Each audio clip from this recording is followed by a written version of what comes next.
Chapter 71 The Tragic King of Strength, completely tearing apart. Just as the two bodyguards were about to approach, Chen Feng's eyes turned cold. He conjured a Jiangjin heart needle in his right hand and flicked it at the two men, instantly piercing their bodies. The next moment, the two men, their courage gone, collapsed to the ground. Chen Feng thought to himself, these 5 elements heart needles are quite useful. The record company owner was so frightened that his legs trembled, and he could barely stand. Chen Feng tossed the lifeless Huang Wenju to the ground. He walked over, picked up the record company owner, and slapped him several times as well. Then, he went back to his car and called Xiao Shui out. He then took Su Xiaomeng to a clean spot, ordered coffee and snacks, and waited for the police to arrive. Unfortunately, the police didn't come. It was unclear whether they were afraid to come or unable to. However, the Wang family's underground forces arrived one after another. Chen Feng was too lazy to use his own hands. No matter who came, he simply tossed them a Jiangjin heart needle, and they would immediately collapse to the ground. Finally, the 4 protectors of the Shan He gang appeared. Among them were Chaiyu and Anna, who had twice attempted to assassinate Chen Feng. The other 2 were Li Wang Taishan and Tui Wang Tinfeng. "You're Chen Feng, Chaiyu? You got thwarted by someone like this?" Li Wang was somewhat incredulous. This Chen Feng clearly looked weak. You can try." Chaiyu placed her hand on her silver eagle spear, waiting for her opportunity. Anna, standing nearby, didn't make any rash moves. Her previously healed abdominal wound seemed to be throbbing again. "Go, Taishan." Tan Feng, Tui Wang, was known for his caution, unlike Taishan's recklessness. Ugh. Seeing that no one intended to help him up, Huang Wenju on the ground twisted his body, making whimpering noises. However, the 4 protectors of the Shan He gang were always loyal only to Wang Shan He. Furthermore, Huang Wenju had never shown them any respect, so they turned a blind eye. "Kid, let me weigh you up." Taishan roared and charged forward. Chen Feng picked up his coffee, stood up, and vanished from his spot just as Taishan reached him. Taishan tried to hug him, but missed. Coward." Taishan yelled to the sky, the burly man turning around and charging at Chen Feng again. Chen Feng's mind moved, and he instantly appeared behind him, kicking him hard in the buttocks. Smack! Taishan lost his balance and fell to the ground, drawing laughter from the surrounding crowd. Shameless. Taishan quickly got up and roared at Chen Feng. Chen Feng glanced at him coldly, and the Jiangjin heart needles condensed again, thrusting straight at him. Taishan had no way to dodge and was instantly struck by 3 needles. A moment later, he stared at Chen Feng, fiercely raising his fist, then timidly lowering it. "Come fight me, I'm very strong. Come fight me, please." Li Wang Taishan cried out mournfully, sounding like a child, making the onlookers burst into laughter. "Are you still coming?" Chen Feng glanced at the remaining 3 protectors and asked coldly. The 3 instantly fell silent, not daring to act rashly. Especially Chaiyu and Anna, they hadn't expected that Chen Feng would possess such abilities in just a few days. Clap clap clap.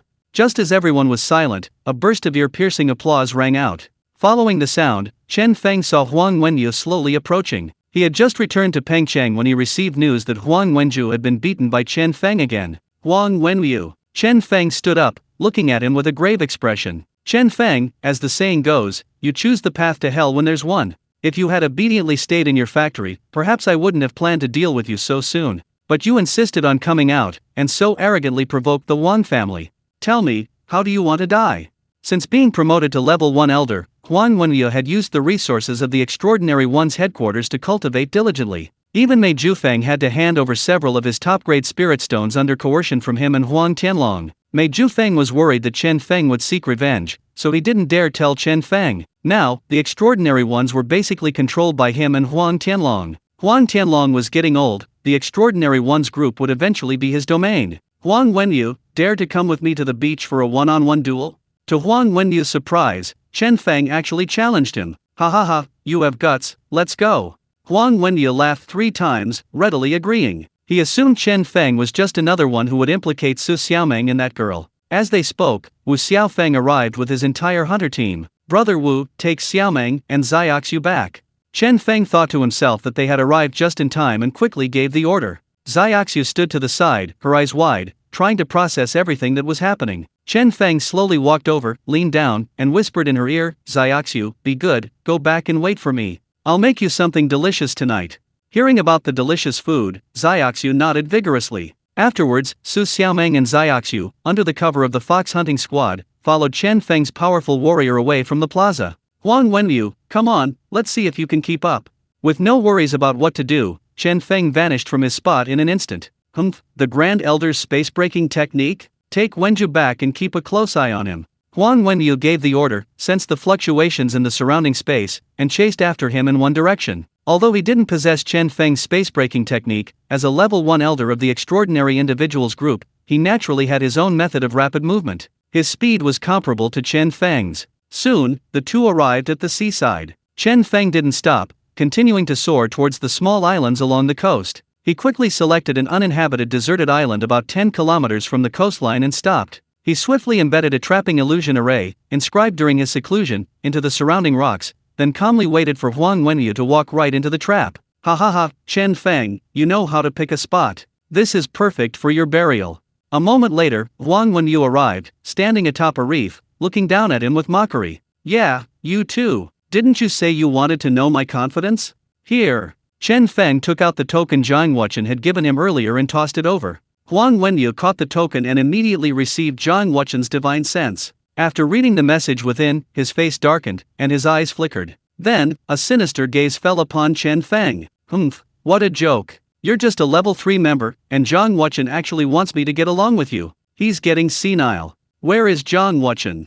Huang Wenyu's voice gradually lost control, bordering on hysteria. "The Grand Elder is in seclusion," Chen Feng said calmly. "Humph, in seclusion? Huang Tianlong betrayed him, and he doesn't even dare to come back to deal with him. You say he's in seclusion? Do you think I'd believe that? No need to say more, he must be seriously injured. That's why he gave you the warrant, to let you use his power to deceive everyone. No need for further words, Chen Feng. Whether Zhang Wuchen is here or not, you're dead today." In the end, Huang Wenyu completely abandoned all pretense of civility. Chapter 72 Fierce Battle on the Island, Huang Wenyu's Demise. Chen Feng seemed unsurprised by his words. Even when Zhang Wuchen advised him to get along with Huang Wenyu, he hadn't been optimistic. What kind of person was Huang Wenju? What kind of person was Huang Shanhe? What kind of person was Huang Tianlong? Wasn't that obvious? As the saying goes, birds of a feather flock together. He absolutely refused to believe that Huang Wenyu could be any better. "Then let's begin." Chen Feng raised his hand and beckoned to Huang Wenyu. "Humph." Even with Huang Wenyu's resolute mind, he was still slightly swayed by Chen Feng's provocation. "Die, red dust purgatory." Huang Wenyu roared, unleashing his ultimate attack. A dark red hurricane rose out of thin air, howling towards Chen Feng. Chen Feng didn't flinch, the space around his body instantly twisted. A transparent bubble, containing countless gray cracks, rapidly expanded. Huang Wenyu's dark red hurricane melted instantly upon contact with the transparent bubble, like spring snow. "Humph, a little improvement."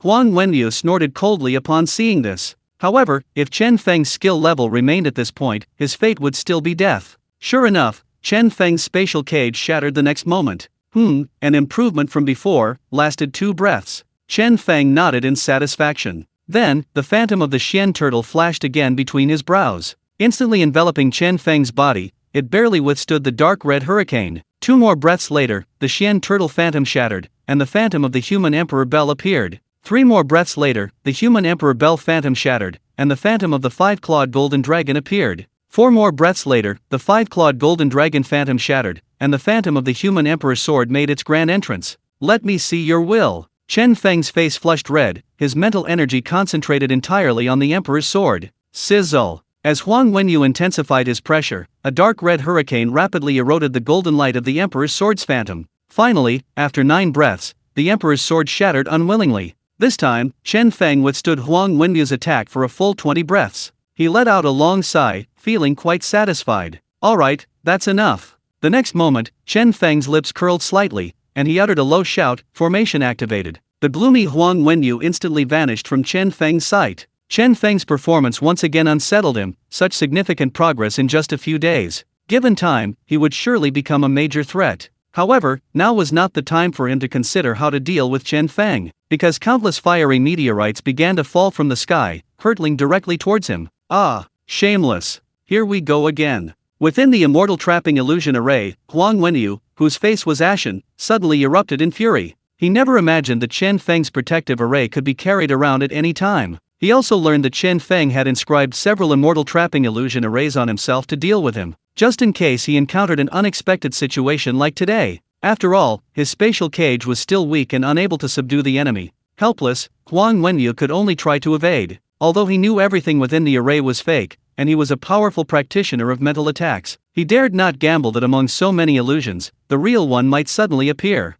This was the pressure and pain brought by a top-tier illusion array. Watching Huang Wenyu dart about on the island, Chen Feng smiled coldly. He casually found a slightly higher rock, sat down, and quietly watched the show. Of course, he wasn't idle either. As one disposable exploding array plate after another was thrown into the immortal trapping illusion array, the killing trap targeting Huang Wenyu was finally complete. At this moment, Huang Wenyu, inside the array, inexplicably sensed a killing intent and instantly became alert. He immediately sat cross-legged, intending to use his powerful mental strength to resist the illusion array, just as before. He planned to engage in a protracted battle with Chen Feng. He didn't believe that Chen Feng had enough resources to maintain such a powerful illusion array. Unfortunately, he didn't know. Chen Feng had 100,000 top-grade spirit stones, enough to wear him down. Seeing this from outside the array, Chen Feng wasn't in a hurry. He continued to inscribe the one-time explosive array plate, knowing he hadn't witnessed Huang Wenyu's defensive capabilities and erring on the side of caution. And so, the two endured from day to night.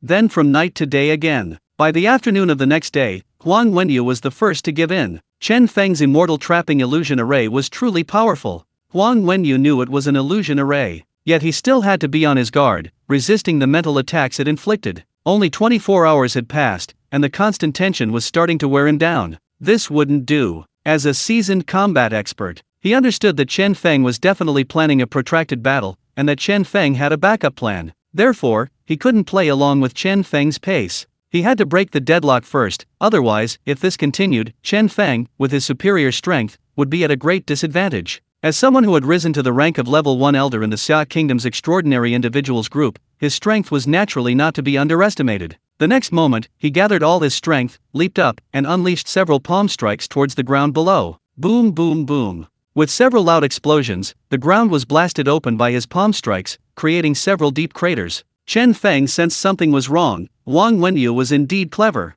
The island he had chosen wasn't large, less than 10 square kilometers. The array tokens of the trapping immortal illusion array he had hastily laid would easily be exposed under Huang Wenyu's carpet bombing attack. Once the array tokens were knocked away, the trapping immortal illusion array would naturally collapse on its own. Although Huang Wenyu's mind-clearing method was inefficient, it was the most effective method. Given that his strength was insufficient to break through the trapping immortal illusion array, destroying the array's foundation was the only method he could think of. However, Chen Feng wasn't afraid. In fact, this was even better. Huang Wenyu's indiscriminate attacks on the ground would inevitably deplete his energy. What Chen Feng wanted was to wait until he was exhausted before detonating the one-time explosive array plate. An hour later, just as Huang Wenyu had lost count of how many attacks he had unleashed, he suddenly noticed that the illusion before him began to fluctuate. Ha ha ha, I've finally found the core of the formation.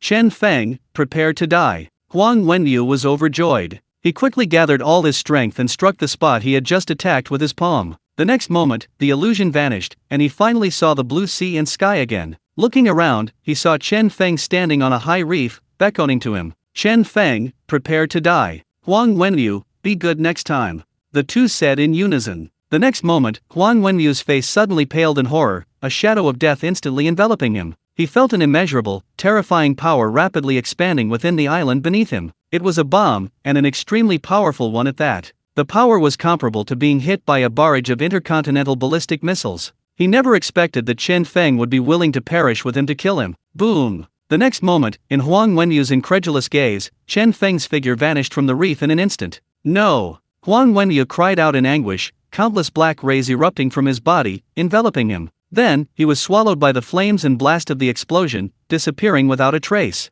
Only the island was left, blasted into a crater about 100 meters deep. Shortly afterward, the surging seawater instantly submerged the entire island. At this moment, Chen Feng was also instantly teleported 500 kilometers away by a teleportation array. Huang Wenyu perished in this battle. Chapter 73. Come and eat grilled fish, it tastes delicious. Staring at the endless sea, Chen Feng was at a loss. He was completely lost, with no village or shop in sight. When he was teleported here, he had fallen into the deep sea. He had finally managed to swim to this small, deserted island, only to discover that his phone was missing. It must have fallen into the sea, Chen Feng thought helplessly. He needed to find a way to get out of there. Xiao Shui would be worried if she didn't see him again. Besides, Shen Ruanan was also heading back to Pengcheng tonight to retrieve the data on the super-large teleportation array. She should be anxious too if she couldn't contact him. He searched his entire body and discovered that even the communicator given to him by the extraordinary people group was in the sea. This was really troublesome. He was completely cut off from the outside world.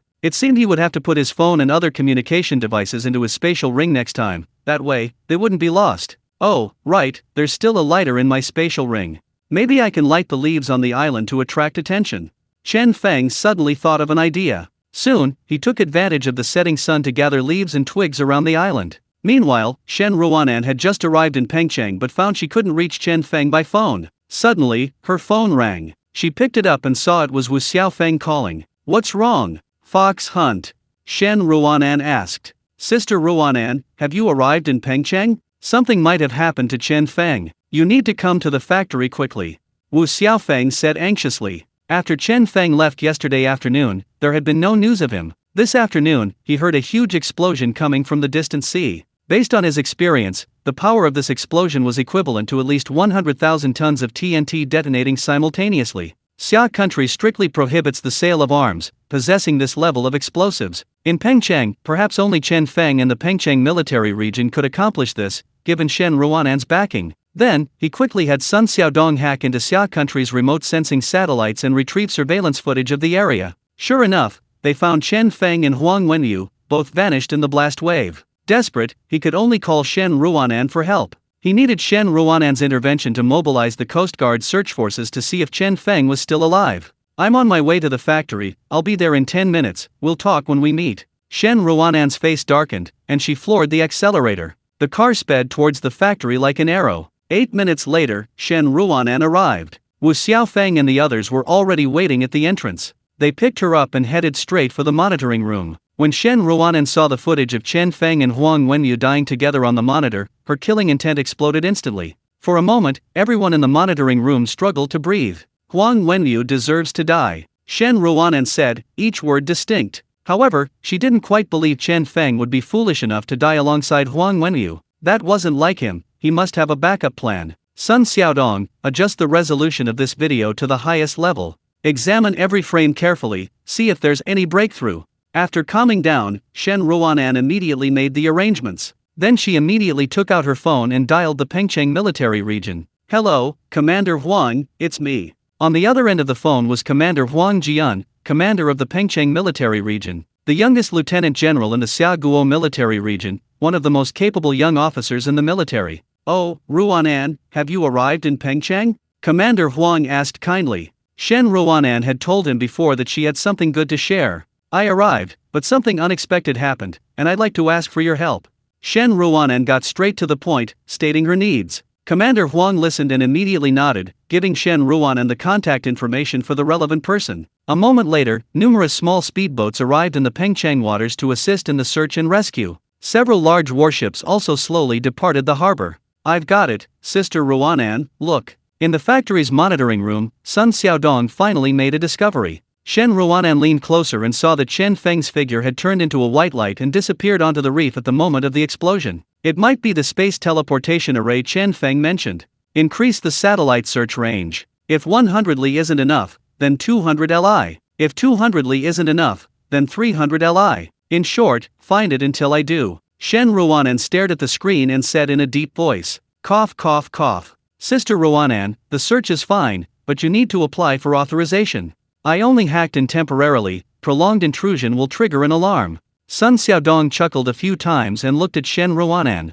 Xia country's remote sensing satellites all have self-destruct mechanisms. Once a prolonged intrusion is detected and cannot be expelled, it will self-destruct to prevent being controlled by the enemy. "Okay, I'll authorize you right away." Shen Ruanan asked him to bring up the authorization access interface and entered her authorization code. Only now did Shen Ruanan have time to ask Wu Xiaofeng about what had happened. At the end of their conversation, Wu Xiaofeng took out a USB drive and handed it to her. She told Shen Ruanan that this was the information Chen Feng had entrusted to her before leaving. It seems this is the technical data for the super-large teleportation array Chen Feng mentioned. So, Chen Feng wasn't entirely confident about his battle with Huang Wenyu. Shen Ruanan frowned slightly, then went to the rooftop, stretched out her right hand, and a tall mecha instantly appeared. She had originally intended to be conspicuous, but now, in order to find Chen Feng, she decided to go all out. "Sun Xiaodong, update me on any progress immediately." After saying this, Shen Ruanan stepped into the mecha, and the next moment, she took to the air. The factory workers watched the cool mecha, all sighing in admiration. Flying through the night sky, looking down at the tranquil, dark sea below, Shen Ruanan was anxious. Because she couldn't determine the direction Chen Feng had teleported, she didn't know which way to search. However, she was absolutely certain that Chen Feng was currently in that area of the sea. It's possible the phone and other communication devices fell into the sea, otherwise, they would have made contact long ago. Finding someone in the vast ocean is incredibly difficult. Sister Ruanan, can you hear me? The next time, Sun Xiaodong's voice came through the mecha's communication channel. Yes, there's news? Shen Ruanan asked excitedly. I'll send you the coordinates. A fire has been spotted on a deserted island 500 kilometers off the southeast coast. But because there are large cumulonimbus clouds over the island, it's hard to see clearly. I suspect it's Mr. Chen. Sun Xiaodong indeed brought good news. Shen Ruanan was overjoyed and immediately located the coordinates, flying there at top speed. 15 minutes later, the towering mech landed instantly on the deserted island. Opening the mech's hatch, she found Chen Feng there, grilling fish. Seeing the mech land, Chen Feng felt relieved. Finally, he wouldn't have to spend the night there. His mouth was covered in grease, and he excitedly held up a branch. Several fish were skewered on it, grilled to about 80% done. Sister Ruanan, come and eat the grilled fish. It tastes delicious. Looking at the carefree, frantically waving Chen Feng, Shen Ruanan smiled. This guy, he's not dead. That's good. Chapter 74 Great Fortune Elixir, Protector Huang Tianlong. It must be said, Chen Feng's grilled fish skills were quite good. Shen Ruanan ate 2 fish by herself. Don't take such risks next time. After a moment's thought, Shen Ruanan said earnestly. Chen Feng nodded. This time it was indeed a bit risky. If Huang Wenliu had attacked him immediately upon seeing him, he probably wouldn't have one. Because in a place with such a large flow of people like Bowen Plaza, he couldn't possibly detonate the array. It seems he still needs to improve his strength as soon as possible. I heard you adopted a daughter? Shen Ruanan asked with interest. Chen Feng instantly broke out in a sweat. That question sounded rather strange. He quickly recounted how he found Xiaoxiu, and Shen Ruanan fell into deep thought after listening. This is truly rare. We can only wait for Kingman's test results. How are you leaving? With my mecha? Or wait for the warship to pick you up? After a moment's hesitation, Shen Ruanan asked. Thinking that Xiaoxiu might be anxious right now, Chen Feng didn't want to stay here a moment longer and chose the former without hesitation. Shen Ruanan glanced at Chen Feng with a complicated expression, opened the mecha's hatch, and gestured for Chen Feng to get in first. Looking at one of the seats in the cockpit, Chen Feng immediately understood why Shen Ruanan had that expression. If 2 people were to sit in the mecha together, one of them would inevitably have to sit on the other's lap. Ahem, Ruanan ji, maybe I should wait for the warship to come. Chen Feng coughed twice, his gaze darting away. The warship will waste fuel, stop dawdling, sit down quickly. Shen Ruanan glared at him, then pressed her hands on Chen Feng's shoulders, forcing him into the seat. After he fastened his seatbelt, Shen Ruanan hesitated for a moment, then slowly sat on Chen Feng's lap and closed the cockpit door. An unprecedented thrill, mixed with Shen Ruanan's fragrance, instantly overwhelmed Chen Feng. He couldn't help but reach out and tightly embrace Shen Ruanan's waist. He clearly felt Shen Ruanan's body stiffen suddenly, then shift slightly, relaxing and letting Chen Feng hold her. Seeing this, Chen Feng steeled himself and boldly pressed his face against Shen Ruanan's back. Feeling the warm breath Chen Feng exhaled from behind, Shen Ruanan was momentarily confused and infatuated, and the mecha instantly rolled. Behave yourself, Shen Ruanan muttered under her breath, but there was nothing she could do. Sister Ruanan, you made me choose. Chen Feng said softly, his hands becoming even more restless, beginning to wander upwards. Shen Ruanan instantly felt her breathing quicken, her cheeks burning. As the goddess of war of Xia Kingdom, she had experienced betrayal, life and death, and despair. But she had never experienced love. Gradually, her body relaxed, allowing Chen Feng to explore. 20 minutes later, on the factory rooftop, Shen Ruanan kicked Chen Feng out of the cockpit and then sped away. Chen Feng savored the lingering fragrance on his hands, inwardly sighing with regret. Daddy! The next moment, Xiaoxiu threw herself into his arms, crying pitifully, her face streaked with tears. Xiaoxiu, be good, don't cry, it's all Daddy's fault. Seeing the strange looks from the crowd, Chen Feng could only try to soothe Xiaoxiu's emotions. Wah! Xiaoxiu cried even louder. Daddy will make you a midnight snack, okay? Desperate, Chen Feng had to resort to his trump card. Yes, I want steak. Upon hearing this, Xiaoxiu instantly stopped sobbing. Everyone was speechless. Everyone gets some. I'll cook. We'll have a midnight snack, drinks, and celebrate.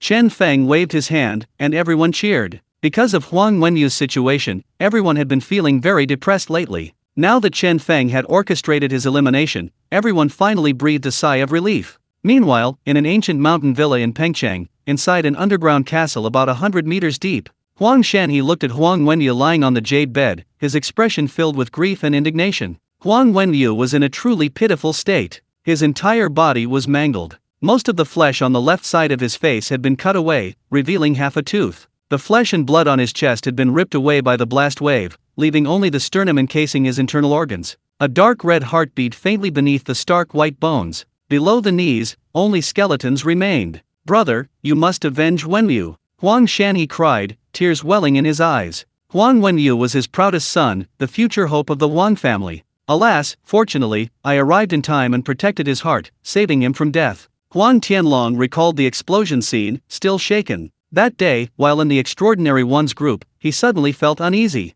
Remembering that Huang Wenyu still faced a calamity, he rushed to Pengcheng. Unexpectedly, upon arriving in Pengcheng, he heard a deafening explosion from the direction of the sea. Terrified, he rushed over. Fortunately, he eventually found Huang Wenyu, dying, in a deep crater filled with seawater. It was only because Huang Wenyu possessed such formidable defense that, at the last moment, he unleashed his body's potential. He used the strongest power he had ever possessed to protect his internal organs, thus saving his life. As Huang Tianlong carried Huang Wenyu out of the deep pit, he was filled with shock. He didn't understand where Chen Feng had obtained such a powerful weapon. So be it, this is Wenyu's destined tribulation. I hope this recovery will be a transformative experience, a return to his true self. Looking at the barely alive Huang Wenyu, Huang Tianlong made an important decision. He slowly took out a wooden box from his sleeve and opened it. Inside was a green pill, emitting a faint green glow. If Chen Feng were here, he would definitely jump for joy, because this pill was 8 or 9/10 similar to the resurrection pill he had previously possessed. "Brother, I am deeply grateful." Huang Shanhe knelt down instantly upon seeing the pill. No need for further words. This great fortune pill is perfectly suited for Wenyu. My cultivation level has reached its limit. I hope Wenyu can lead the Huang family to another level. Huang Tianlong finished speaking and placed the pill into Huang Wenyu's mouth. The pill melted instantly upon entering his mouth, and a cloud of green mist slowly enveloped Huang Wenyu's body. The wounds on his body began to slowly heal. "Alright, you may all leave. I will stay here to protect Wenyu for 49 days. During this time, no one is allowed to disturb him." Huang Tianlong waved his hand, and Huang Shanhe stood up. Upon exiting the secret chamber, Huang Shanhe grabbed Huang Wenju, who was kneeling at the door, and slapped him across the face. "If you weren't my biological son, if I didn't have other uses for raising you, I would have killed you long ago. You're staying home obediently for the rest of the time, and you're not going anywhere." Huang Shanhe pointed at Huang Wenju, who was slumped on the ground, and cursed him. Not satisfied with just cursing, he kicked Huang Wenju in the back. The latter lost his balance and fell face-first into the mud. But Huang Shanhe didn't know that his ordeal had only just begun. Chapter 75, Investing 5 billion to specialize in teleportation arrays. Night had fallen, but the late-night snacks at the factory continued. When Peng Fei, arm in arm with Chen Feng, gazed at the brightly lit factory below and downed a large glass of liquor. "Crazy, you can't do this again. You scare me to death every time." His eyes were a little moist, and his voice trembled slightly. Chen Feng sighed deeply and remained silent. "Those three wouldn't dare tell you, but I don't care. If you have any more thoughts or impulses in the future, think of us." "I, got it?" When Peng Fei, drunk, began to slur his words. "Yeah, got it. Go back and rest." Chen Feng nodded silently and helped Wen Peng Fei to lead Jiexuan. The latter took him and gave him a sharp twist on the waist. "Ah." When Peng Fei jolted awake, instantly sober. "Serves you right for drinking so much. Come back with me now, and I'll teach you a lesson." Li Jiexuan grabbed Wen Peng Fei's ear and led him into the conference room. Needless to say, he'll definitely be kneeling on a washboard when he gets back. "Brother Feng, Dad, I want to go home." Lin Xia was about to talk to Chen Feng when Xiaoxiu came over and took Chen Feng's arm. She could only swallow her words of concern and silently walked away. "Okay, I'll take you home now. Xiaomi, Xiaomeng, wait for me a moment. I'll take Xiaoxiu home and be back in a bit. Let's talk about the recording." Chen Feng suddenly remembered that he hadn't asked about the progress of the song recording. "Let's go to your house to talk. I left it nearby, Xiu, let's go together."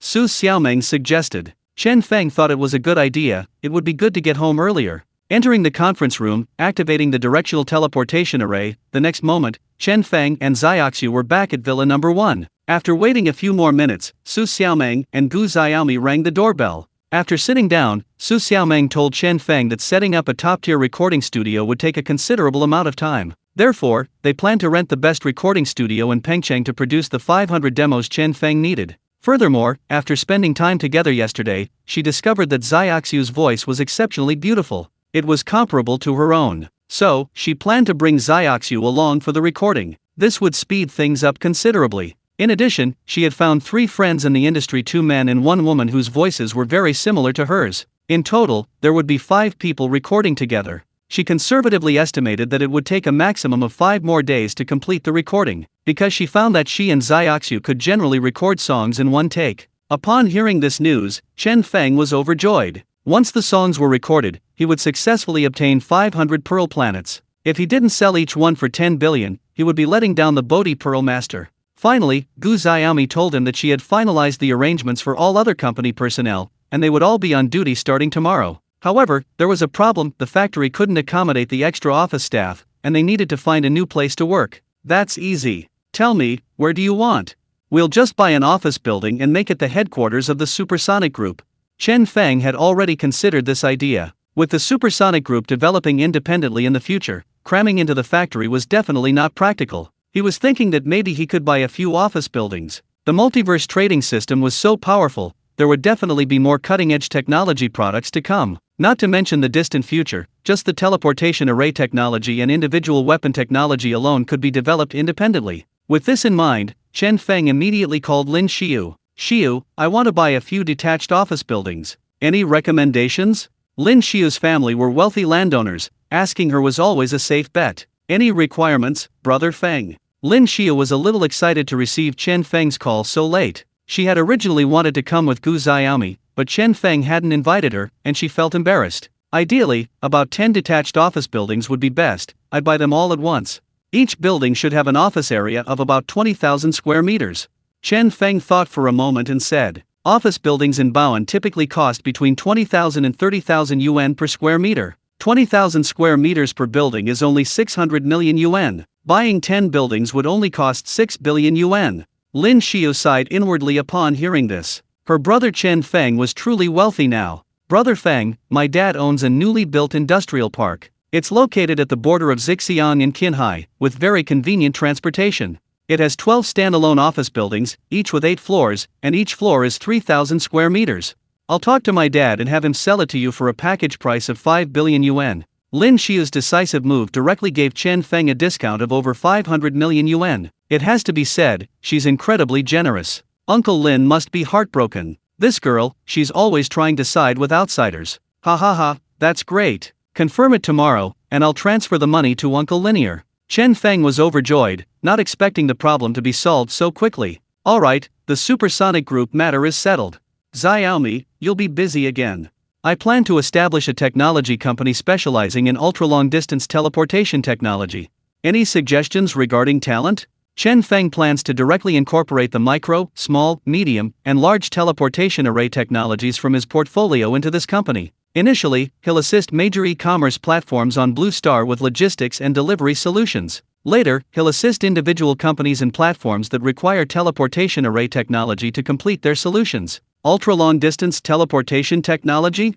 Gu Xiaomi didn't have a clear concept of this. Ahem, let me put it this way. For example, if you buy a set of cosmetics on JD.com, right after paying, the set of cosmetics can appear in a certain place in your home. Just imagine that shopping experience, wouldn't it be amazing? Chen Feng had previously seen a description of teleportation array technology and was utterly astonished. This is definitely another trillion-dollar market. Oh no, strictly speaking, it's a market worth over 10 trillion. The key is that these teleportation arrays, especially the large and super large ones, can also teleport people. Imagine, 1 second you're picking coconuts in Hainan, the southernmost part of Xia Kingdom, and the next second you're building a snowman in Mohe, the northernmost part of Xia Kingdom. How would that feel? Incredibly awesome. The market potential is unimaginable for Chen Feng. Boss, impossible, this is absolutely impossible, right?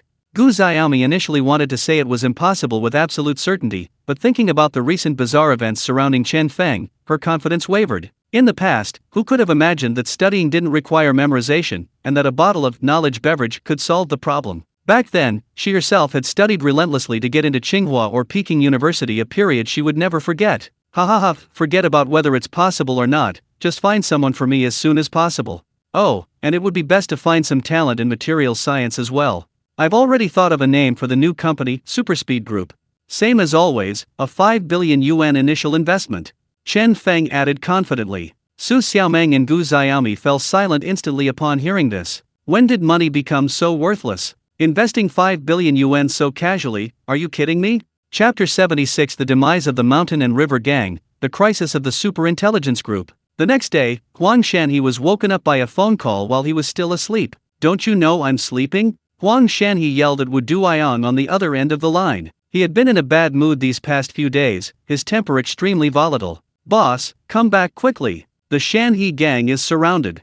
Wu Duiyang's voice trembled slightly. In all these years, this was the first time anyone had dared to surround the Shanhe gang. Who? How dare they surround my Shanhe gang? Huang Shanhe kicked the woman off the bed, cursing as he got up and dressed. It seems to be Officer Liu, one of Captain Wu's men. Wu Duiyang reported the situation while simultaneously considering whether he should leave the Shanhe gang as soon as possible. He sensed something different in this police operation. How could the Shanhe gang be surrounded the moment Huang Wenyu got into trouble? It's Wu Yanning again, damn it, get someone to take her out. Huang Shanhe was furious, wishing he could rush to Wu Yanning right now and tear her to pieces. Beep beep beep. While Huang Shanhe was still on the phone with Wu Duiyang, another call came in. He glanced at the name, it was his secretary. You guys stay calm, hide the sensitive information first. I'll call director Hu later, it's fine. I have another call, hanging up. Huang Shanhe finished speaking and immediately hung up on Wu Duiyang. Wu Duiyang's eyes darted around a few times, then he beckoned to a henchman and whispered a few instructions in his ear. Meanwhile, he secretly slipped away through the back door. Hey, Yang Xiaomi, why are you calling me so early? Huang Shanhe sensed something was wrong. Chairman Huang, come back quickly. A lot of soldiers stormed into the company early this morning. They've got everyone under control, preventing us from touching the computers. Now they've started moving things. Yang Xiaomi never imagined that one day, Shanhe Group would be raided. What? Huang Shanhe finally realized the seriousness of the situation. Someone was targeting the Wang family. Who was it? Wu Yanning? Chen Feng? Or someone else? In his anxiety, Huang Shanhe dialed the number of Pang Bing, the second in command of the Pengcheng police system. No answer. He dialed again, still no answer. He dialed a third time, but the phone was switched off. Huang Shanhe's heart sank. After much deliberation, he dialed the number of Hu Liwei, the deputy minister of the Xia Guo security department. He dared not call him so soon unless absolutely necessary. The phone rang for a long time before being answered. Speak, what is it? Hu Liwei's tone was clearly impatient. It's only this early, and they're already bothering him. Director Hu, someone is raiding the Shanhe Group's premises. Huang Shanhe reported truthfully. Okay, I understand. I'll call you back later. Hu Liwei didn't seem particularly surprised and quickly hung up. A moment later, Hu Liwei called back, simply telling Huang Shanhe, cooperate with the investigation, hand over everything. Then, Hu Liwei hurriedly hung up again. Huang Shanhe tried calling back, but only heard a busy tone, he had been blocked. The next moment, Huang Shanhe quickly realized what was happening and tried to transfer his assets, only to find that all of them had been frozen. Thud! Huang Shanhe slumped to the ground, feeling as if the sky had fallen. Find my brother, yes, find my brother will definitely have a way. After a long while, the distraught Huang Shanhe finally came to his senses. He rushed out of the garage, got in his car, and sped away from the Wang family home. Half an hour later, Huang Shanhe returned to the underground castle, his heart heavy as he approached the secret room. He dared not knock, afraid of disturbing Huang Tianlong and Huang Wenyu inside. What is it? Didn't we say not to come and disturb us during this time? Fortunately, Huang Tianlong heard Huang Shanhe's arrival and asked through the secret room. Huang Shanhe quickly told Huang Tianlong about the situation at Shanhe Group. Silence fell over the room. Someone from above has made a move, we've messed with the wrong people. Cooperate obediently and go inside to wait. After when you and I come out, we'll take everything back. Go, don't come back. Huang Tianlong hesitated for a long time, finally advising Huang Shanhe to endure the humiliation for now. I understand, brother. Huang Shanhe was a man of principle. Upon hearing this, he stopped his sullen tone, turned around, and left the secret room. Later, Huang Shanhe went to the Pengcheng police station to turn himself in. From then on, the Shanhe group and Shanhe gang, which had been at the height of their power in Pengcheng, were instantly destroyed. When Chen Feng learned of this news from Sun Xiaodong, he was completely stunned. He immediately called Wu Yanning. "Captain Wu, you did it? You're amazing." Chen Feng gave her a thumbs up from afar. "It wasn't me, I'm still wondering about it too. I was planning to make my move in a couple of days, but someone beat me to it."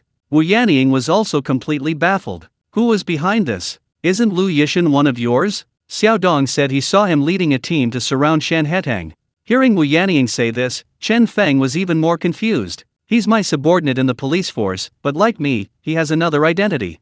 However, he also saw the criminal information about the Shanhe group that you gave me a few days ago." Wu Yanning explained. "I'll ask Sister Ruanan, I'll hang up now." Chen Feng thought about it. Besides Shen Ruanan, no one else had that much power. But when he called, he found that Shen Ruanan's phone went unanswered. He called again, still no answer. Chen Feng thought to himself, "This is strange. Shen Ruanan rarely doesn't answer his calls." Thinking of Huang Shanhe's sudden accident, a bad premonition flashed through Chen Feng's mind. Just then, when Peng Fei called, Chen Feng's heart skipped a beat. He knew something was wrong. "Hey, De Peng, what's up?" Chen Feng quickly answered the phone. "Chairman Chen, could you come back to the factory for a bit? Someone's looking for you." When Peng Fei unusually addressed him by his title on the phone, and Chen Feng's expression changed slightly, De Peng was signaling to him that the caller was up to no good. Hanging up, Chen Feng ran downstairs and told Xiaoxiu that he was going to record a song with Su Xiaomeng that day and couldn't go with her.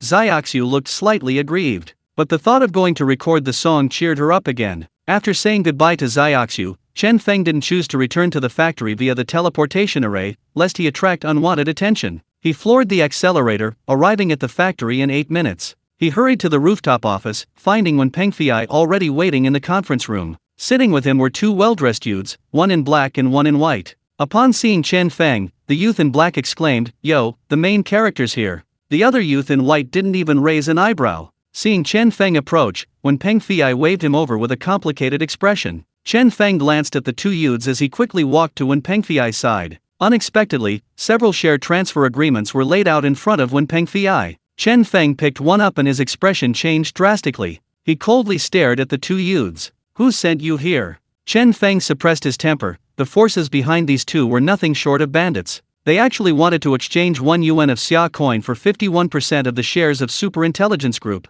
Chen Feng was so angry he laughed. Who was so arrogant? Chapter 77. My dad is the dean, my brother is the god of war. Never mind who sent us here, just tell me if you're going to give it to me or not. At this moment, the white-clad youth finally raised his head, his eyes dark and brooding as he looked over. "I can't give it to you, I can't. Have the person behind you come out and talk to me.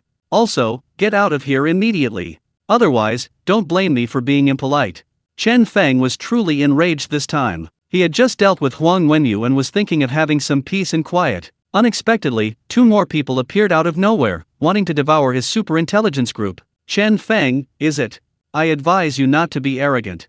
Do you know who this person in front of you is? He is the 3rd young master of the Shi family in Kyoto, Shi Yuan. His brother is the current." Slap. The black-clad youth was only halfway through his sentence when he was sent flying backward. Chen Feng couldn't hold back any longer and slapped him away. "You dare touch my people? Very well. Looks like you don't even want this 1 yuan. The white-robed youth named Shi Yuan slowly stood up, coldly scrutinizing Chen Feng. His gaze was like that of someone looking at a dead man. A coin appeared in his hand, which he shot out, aiming straight for Chen Feng's brow. Clearly, he intended to kill Chen Feng with 1 strike. Seeing this, Chen Feng's killing intent surged. These 2 not only dared to seize a private enterprise, but also disregarded human life. They deserved to die. The next moment, the coin was blocked by a golden barrier 10 centimeters from Chen Feng's brow.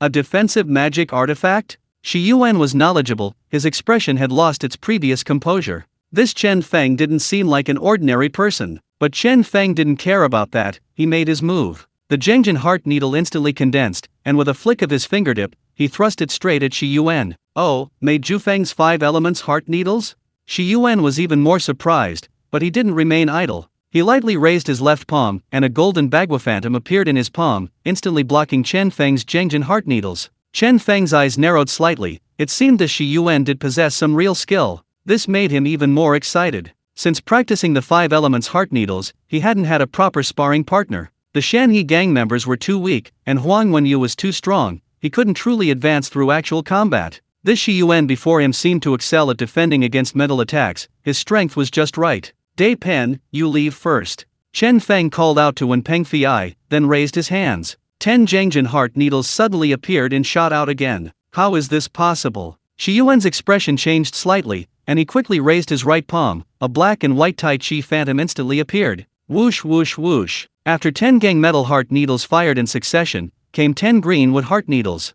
Then came heavy water heart needles, karmic fire heart needles, earth heart needles. Seeing that Shi Yuan had other defensive techniques, Chen Feng was incredibly excited. The 5 elements heart needles instantly shot out like Gatling guns. Only now did Shi Yuan realize that he had stirred up a hornet's nest. He might be doomed in Pengcheng today. Who exactly are you? Shi Yuan asked unwillingly. He really couldn't understand when such a powerful figure had appeared in Pengcheng. This person hadn't existed when he investigated the superintelligence group. When Peng Fei was just a small-time lawyer in Pengcheng. So when his subordinate told him that a new private enterprise worth trillions had emerged in Pengcheng, he was tempted. Who am I? You're not worthy to ask. Chen Feng's anger hadn't subsided, he just wanted to beat him up first. However, Shi Yuan's strength was indeed impressive. He had actually withstood several volleys of his attacks. Chen Feng secretly calculated that he had taken at least 80 needles. Since that was the case, then let the storm rage even more fiercely. The next moment, nearly 105 elements heart needles instantly condensed.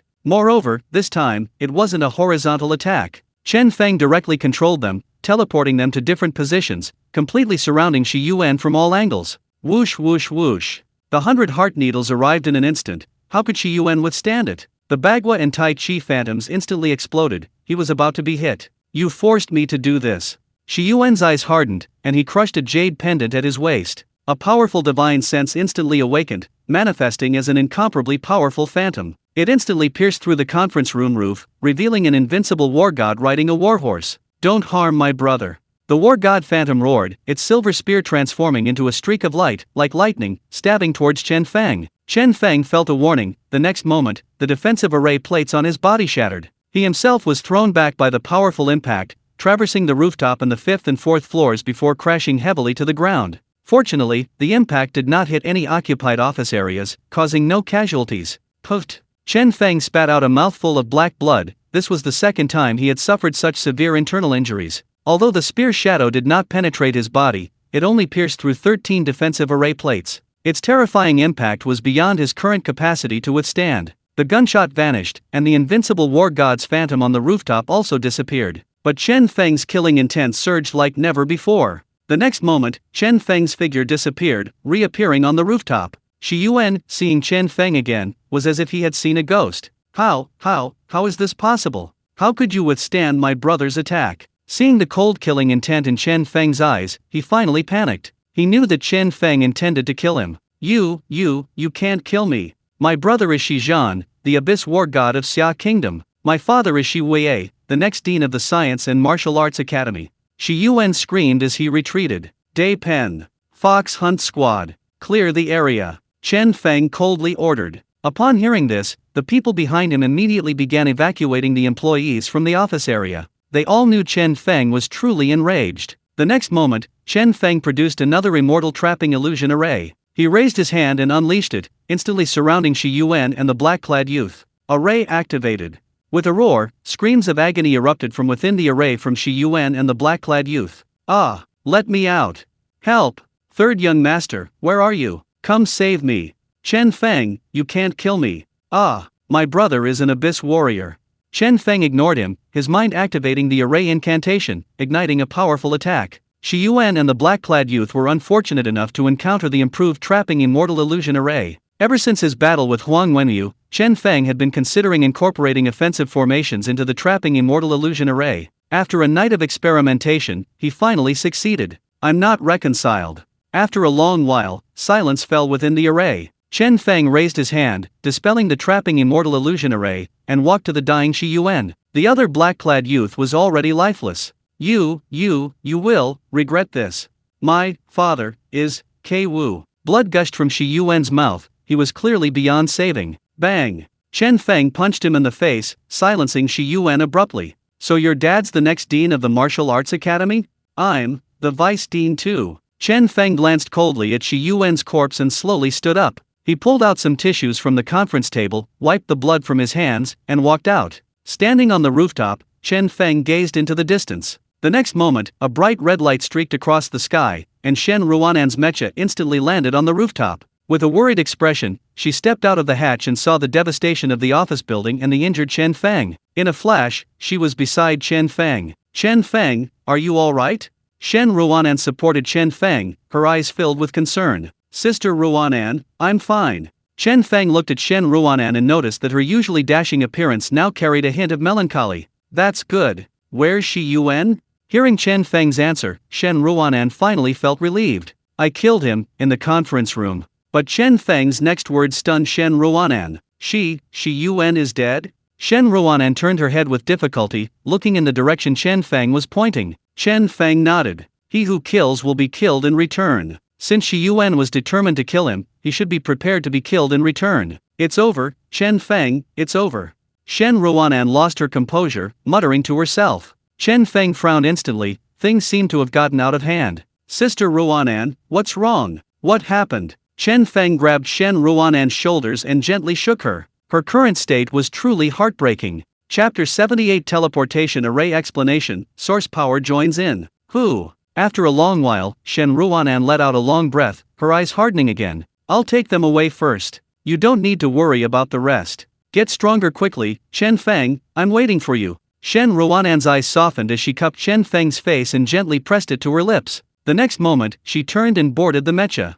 Then, controlling the mecha, she retrieved the bodies of Shi Yuan and the black-clad youth, and sped away. For some reason, Chen Feng suddenly felt a sharp pain, as if he had lost something very important. Beep beep beep. Chen Feng's phone rang. He picked it up and saw it was Gu Xiaomi. Hey, boss, come to Nanshan High-Tech Industrial Park quickly. I found a research team that's perfect for the Superspeed group. They're very interested in teleportation array technology, and all their team members are here. They want you to come over and meet them. Gu Xiaomi was very excited. This research team was incredibly powerful. Behind them was Professor Li Zexiang of the Hong Kong University of Science and Technology, the very professor who launched the DJI drone. Upon hearing this, Chen Feng immediately composed himself and went downstairs. Soon, he met Wen Peng Fei and the Fox Hunt team downstairs. It's alright, De Peng. You and Brother Wu handle the aftermath. You guys don't need to work here anymore. Move to the new office. Chen Feng thought for a moment and decided to relocate all the office staff. The factory was a crucial production area. With so many people coming and going, problems could easily arise. By the way, Brother Wu, contact Shiyu. Get the address of the new office building from her, and bring the brothers from the Fox Hunt team. Set up the place properly. If you don't have enough money, let me know. After giving these instructions, Chen Feng drove away from the factory. 30 minutes later, Chen Feng arrived at the Nanshan High-Tech Industrial Park. With Gu Xiaomi's introduction, everyone quickly got down to business. Mr. Chen, as far as I know, no company on Earth has made a breakthrough in teleportation array technology. Could you briefly introduce it to us? Professor Li Zexiang, though nearly 60, looked very healthy and only around 40. Sure, it's like this. Chen Feng nodded. He had been meaning to ask. Teleportation array technology is generally divided into 4 types: small, large, super large, and interstellar teleportation. I currently understand the first 3. We can understand it this way: teleportation array technology mainly consists of 5 core components. Chen Feng turned on his computer, plugged in a USB drive, and projected the data onto the screen. It consists of 5 parts: an identification system, a transmission and positioning device, a receiving and positioning device, a power source device, and a navigation and positioning system. Seeing everyone's furrowed brows, Chen Feng knew they would have difficulty understanding it immediately. He glanced at the table and spotted 2 apples and a marker. He picked up one of the apples, wiped it with his sleeve, and took a big bite. Then he drew a triangle and a square 30 centimeters apart on the conference table. Next, he placed 2 apples into the square. Now, it's time to witness a miracle. I'm going to transfer the apple from the square to the triangle. Chen Feng smiled, looked up at everyone. 2 apples. I picked up the one with the bite mark. This is called the identification system. This part of the square is called the transport and positioning device. The part over there in the triangle is called the receiver and positioning device. Now I'm going to use the strength of my hands to transfer the apple. This is called the power source device. Then, Chen Feng picked up the bitten apple, walked around the conference table, and placed it in the triangle. This transfer route is the navigation and positioning system. Now, everyone understands, right? Chen Feng finished speaking and looked confidently at everyone. Everyone nodded, then shook their heads. They indicated that his explanation was very helpful. Ah, I know why you didn't understand. Let's try again. Chen Feng slapped his forehead, picked up the marker again, and drew another triangle right next to the square. He picked up the apple again and gently moved it over. The so-called teleportation technology is based on positioning using two defined spatial coordinates. By folding the distance or space between two coordinates, we can achieve rapid movement. Chen Feng explained, picking up another A4 sheet of paper and drawing a dot at each end. Then he drew a straight line between the 2 points. If you walk from point A to point B like this, you'll have to travel this far. Just like when I walked around the table. Then he rolled the A4 sheet into a cylinder, aligning the 2 ends. But if you fold the space, you only need to travel this short distance. Chen Feng finished speaking and looked at the crowd again. Clap, clap, clap. The crowd, finally understanding, burst into enthusiastic applause. Gu Xiaomi looked at Chen Feng with eyes full of admiration, feeling her head filled with strange new knowledge. Then what is the core power source device? Professor Li Zexiang asked the key question. Traditional teleportation, or logistics, relied on highways, railways, air transport, and sea freight. Civilian-grade nuclear fusion reactors, encompassing micro, large, medium, and small sizes. Chen Feng clicked on the structural diagram of the teleportation array, hovering the mouse over the power source device. There, he specifically marked the nuclear fusion reactor power source. But as far as I know, no one on Earth has successfully designed a nuclear fusion reactor device. Li Zexiang said helplessly. Without a nuclear fusion reactor power source, teleportation array technology is just empty talk. Although other power sources can be used, the effect might not be as good. Professor Li, you don't need to worry about that. I have one, and I can license it for commercial use.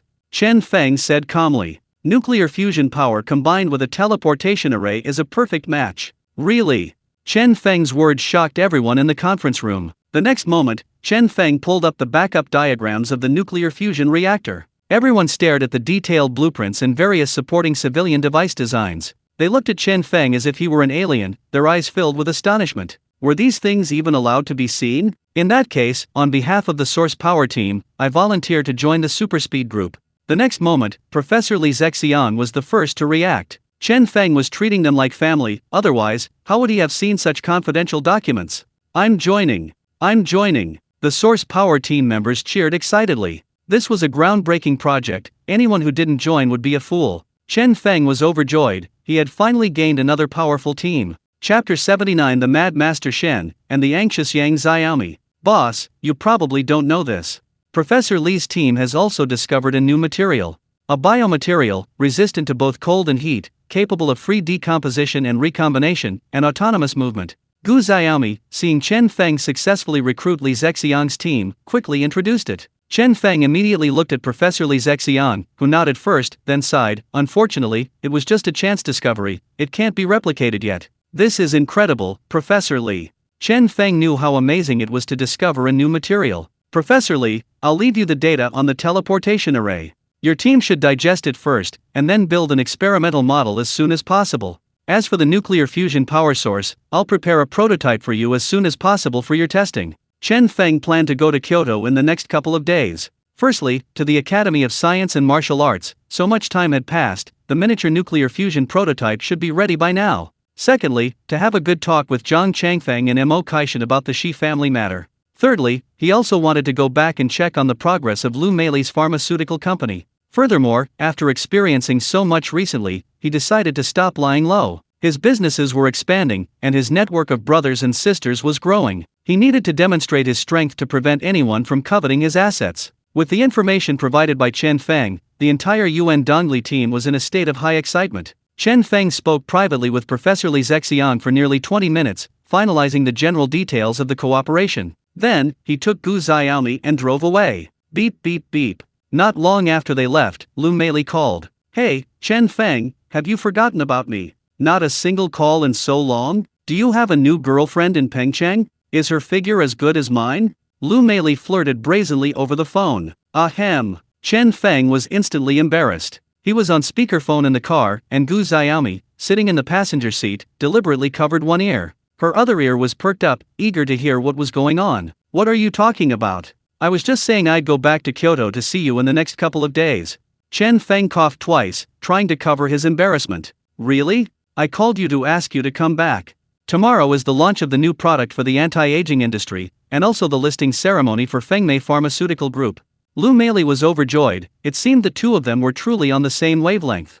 Fengmei Pharmaceutical Group? Chen Feng thought the name sounded rather low-class. Isn't it a nice name? It combines your character Feng and my character Mei, Lu Meili explained proudly. Yeah, it sounds nice. Send me the time and place of the launch, and I'll come. Chen Feng was speechless, but he didn't say anything. So what if it's tacky? As long as Lu Meili likes it. After hanging up the phone, Chen Feng, guided by Gu Xiaomi, headed to Su Xiaoman's recording studio, intending to have lunch with his colleagues from Cheyin Group. The two arrived quickly and found 5 people in the recording studio, each completely absorbed in their performance. Su Xiaoman's voice was ethereal and melodious, like a gentle breeze on the grassland. Xiaoxiu's voice was lively and melodious, like a babbling brook. The girl named Tang Linghua had a high-pitched and clear voice, like the cold wind of the plateau. The boy named Mao Xiaowai had a deep and gentle voice, like a lover's whisper. Finally, the uncle named Tanger had a powerful and stirring voice, as majestic as a galloping horse. Chen Feng and Gu Xiaomi listened outside the recording studio, completely captivated.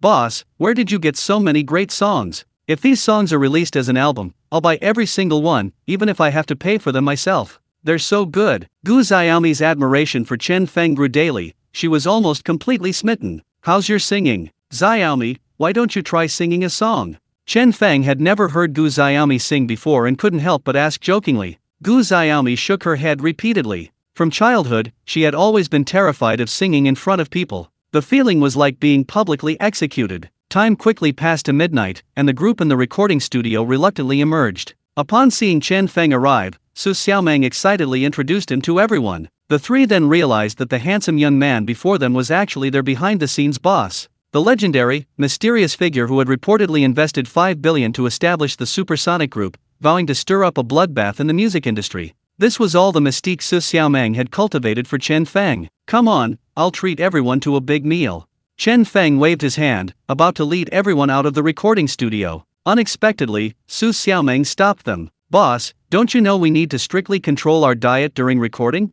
To ensure the recording goes smoothly, Wu Ma is in charge of all our meals these past few days. Xiao Shui too, no exceptions.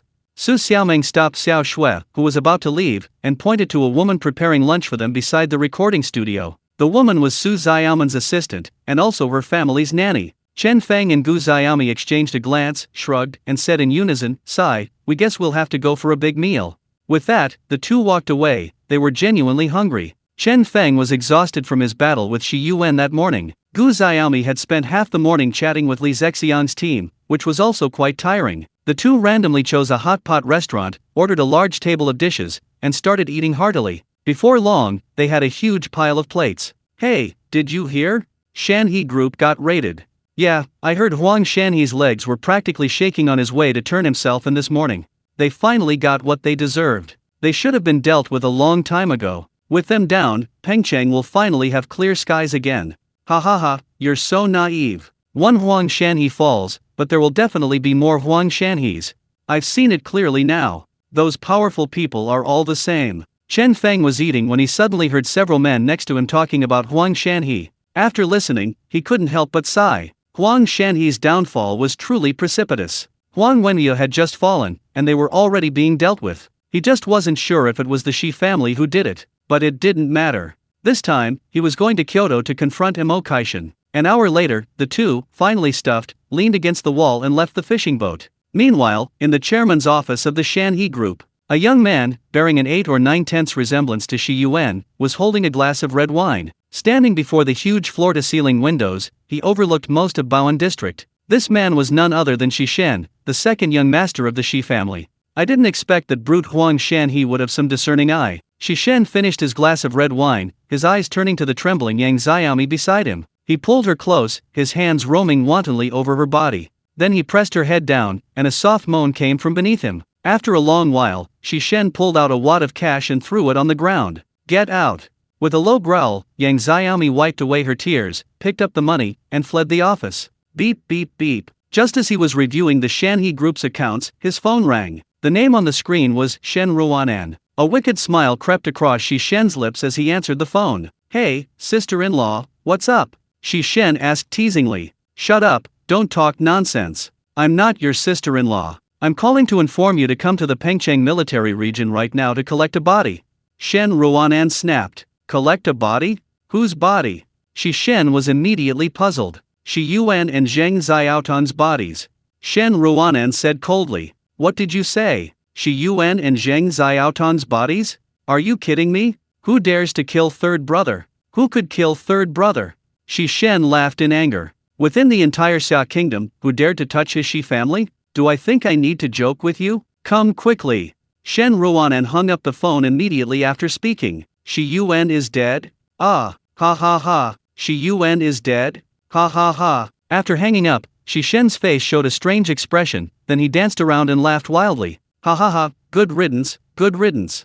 Shi Yuan, don't worry, your big brother will avenge you. Ha ha ha." In an extremely good mood, Shi Shen pressed the assistant hotline and called Yang Xiaomi in again. He walked to the safe, took out stacks of money, and threw them in her face. "You little slut, you're really my lucky star. Here, all this money is yours, take it all, ha ha ha." Yang Xiaomi looked at her unpredictable new master and lowered her head, not daring to answer. He carefully shoved the money from the ground under his body. A moment later, Shi Shen leisurely left the Shanhe group. He headed to the Pengcheng military region to happily identify the body.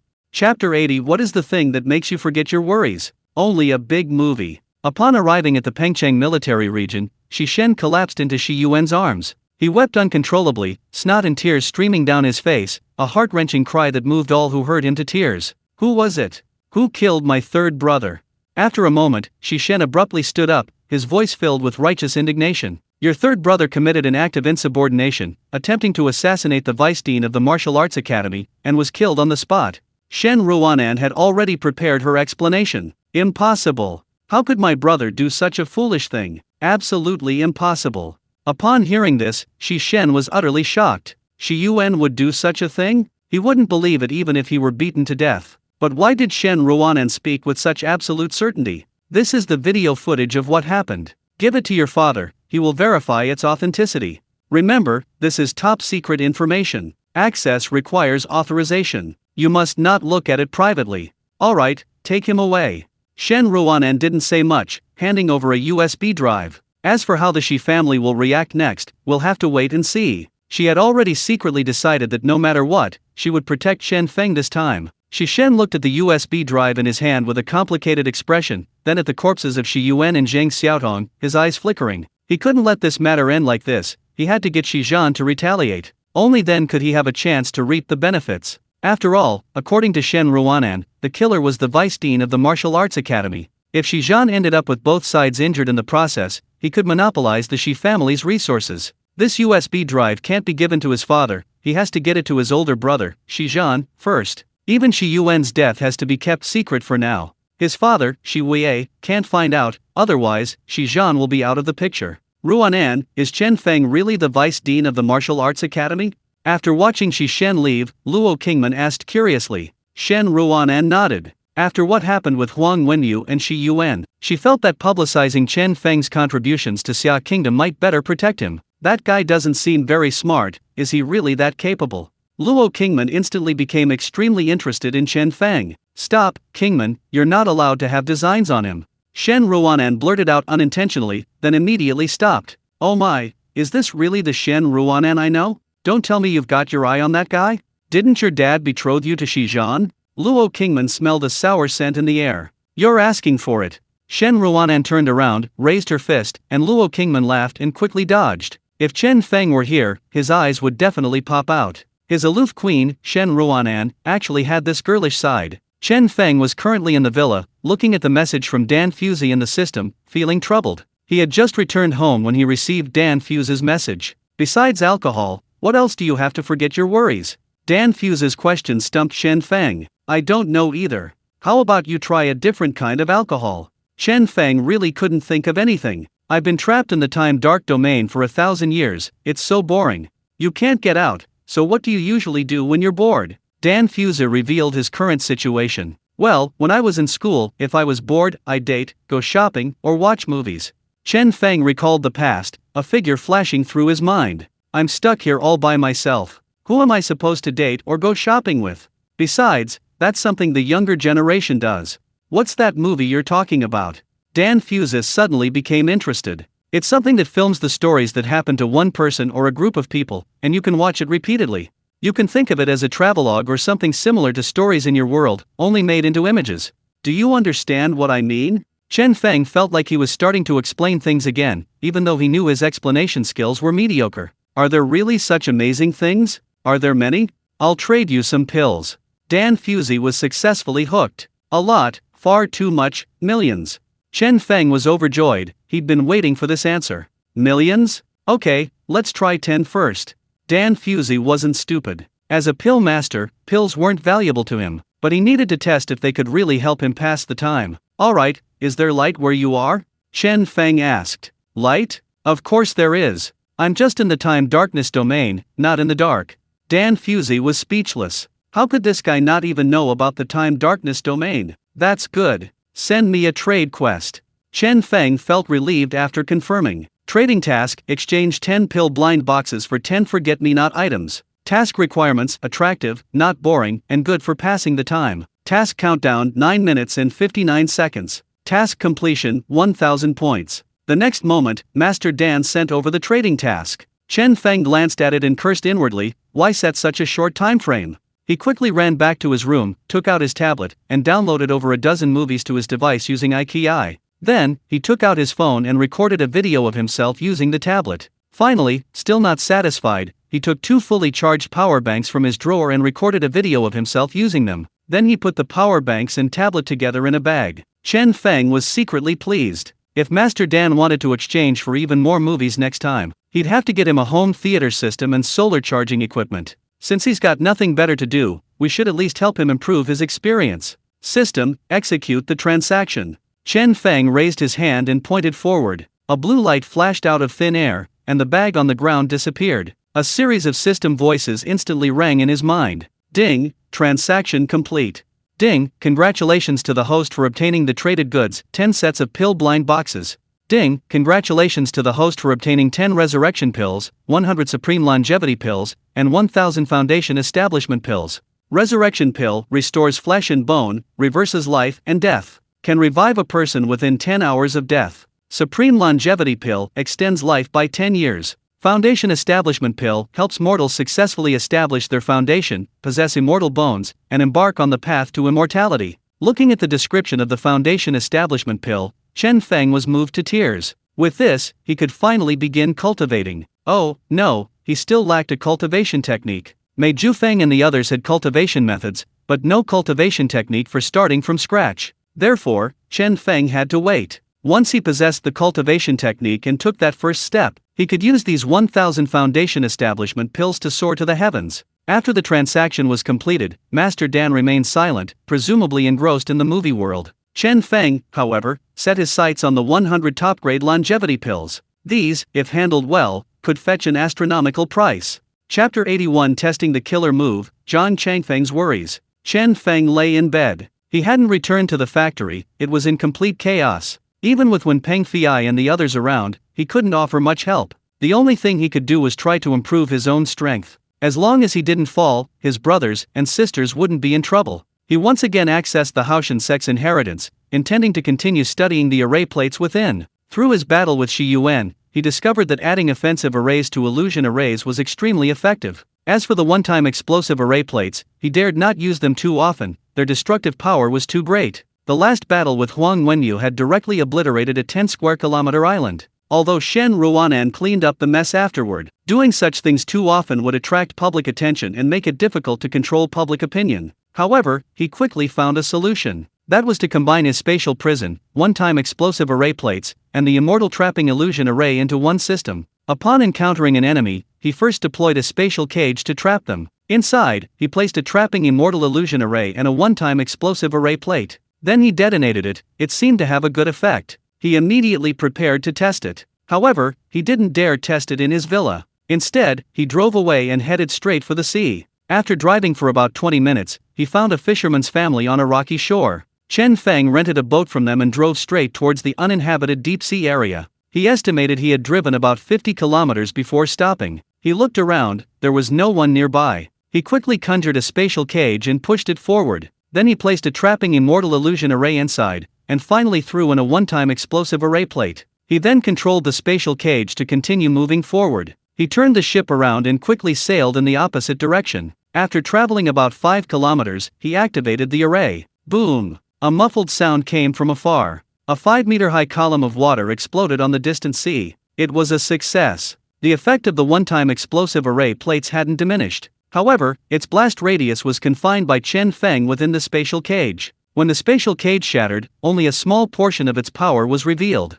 Chen Feng was overjoyed. Whether or not to use the trapping immortal illusion array later could depend on the enemy's strength. If the enemy wasn't strong, he could save a set of trapping immortal illusion arrays. The experiment was a success, and Chen Feng was extremely excited. He continued to steer the ship into the deep sea. He needed to test a more powerful combination. This time, after condensing the spatial cage, he threw 10 one-time explosive array plates into it. Then he turned the boat around and sped off in the opposite direction. After traveling about 15 kilometers, he heard another muffled boom behind him. A 20-meter-high column of water exploded on the sea surface. Success! Another success! In the past, with those 20 disposable explosive array plates, wouldn't they have created a 200-meter-high water column? Moreover, Chen Feng observed from a distance that the blast radius wasn't very large. It was only about 10 square meters. This was a far cry from blasting away a 10-square-kilometer island in one go. Finally, Chen Feng possessed a trump card of his own. He gave this move a domineering name: Illusionary Void Kill. Illusion, the immortal trapping illusion array, responsible for controlling the enemy. Void, a spatial cage, responsible for limiting the range. Kill, a one-time explosive array plate, responsible for direct annihilation. What Chen Feng didn't know was that his illusionary void kill would become the nightmare of many powerful figures on Blue Star years later. However, Chen Feng couldn't think about that now. He had to catch his flight. Tomorrow was the new product launch of Fengmei Pharmaceuticals, and he planned to fly directly to Kyoto tonight. He hadn't seen Zhang Tianshan in a long time. He wanted to go back and see him. He also wanted to meet with Zhang Changfeng first, to give him a heads up about Huang Wenyu and Shi Yuan's situation, and get his opinion. After all, Chen Feng had never met Shi Wei and didn't know what kind of person he was. He needed to understand him first before preparing. That way, he could handle the situation with ease. He steered the fishing boat back to shore and tossed it back to the fisherman. Chen Feng drove his large motorcycle straight to Baoan Airport. By the time he arrived at the Zhang family residence in Kyoto, it was already 7 p.m. Before coming, he had texted Zhang Tianshan and Zhang Changfeng, inviting them to have a drink together that evening. Zhang Tianshan looked even better than before after a few days apart. He secretly told Chen Feng that he was about to break through to the next level. This surprised Chen Feng, but it was also expected. The effects of the soul-returning pill were indeed extraordinary. Now he had 10 more soul-returning pills. It seemed he needed to use them wisely. Zhang Tianshan then told Chen Feng about the situation with the Extraordinary People group. Since the first elder Zhang Wuchen and the 3 other elders went missing, the Extraordinary Ones group has been leaderless. Huang Tianlong seized the opportunity to take over, and later Huang Wenyu broke through to the first level of the first elder. The two of them, working together, created chaos and discontent within the Extraordinary Ones group. Especially the 6th elder, Mei Zhufeng, was rumored to have been imprisoned in a dark room. Chen Feng's eyes turned cold upon hearing this. Huang Wenyu and Huang Tianlong were indeed no good. However, knowing Mei Zhufeng's current situation was not good, Chen Feng planned to visit him in the Extraordinary Ones group tomorrow after finishing his business at the pharmaceutical company. After a few rounds of drinks, Chen Feng told Zhang Changfeng about Shi Yuan. Upon hearing that Chen Feng had just killed Shi Yuan, Zhang Changfeng almost spilled his drink. He quickly grabbed a hot towel and applied it to his face, sobering up a bit. Chen Feng, you really killed Shi Yuan? Zhang Changfeng couldn't believe it. Yes, Uncle Zhang. He wanted to kill me, I couldn't just let him do it.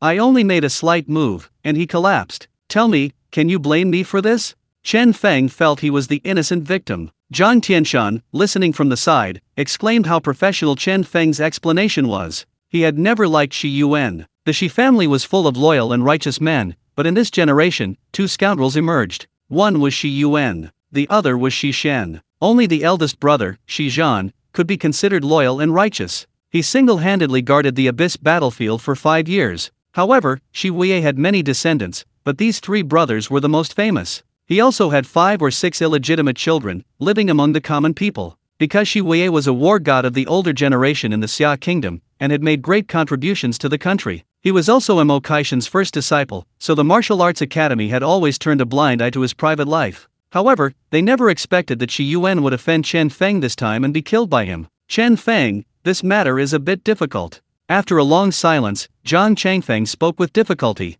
Please enlighten me, Uncle Zhang.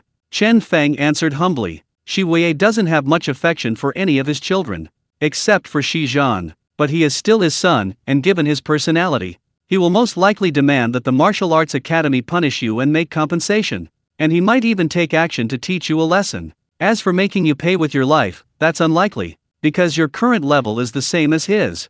Zhang Changfeng explained patiently. There have been rumors at the martial arts academy that he's the next dean, but I asked the former dean privately, and he denied it. What you should worry about isn't Shi Wei's revenge, but Shi Zhan. Shi Wei has many children, but only Shi Zhan, Shi Shen, and Shi Yuan were born to the same woman. Shi Zhan is a very sentimental person, so he might challenge you to a duel. A fair duel, life or death. And you can't refuse. Because as a key general guarding the Abyss battlefield, his rank is equal to yours, and he has the right to challenge you to a duel.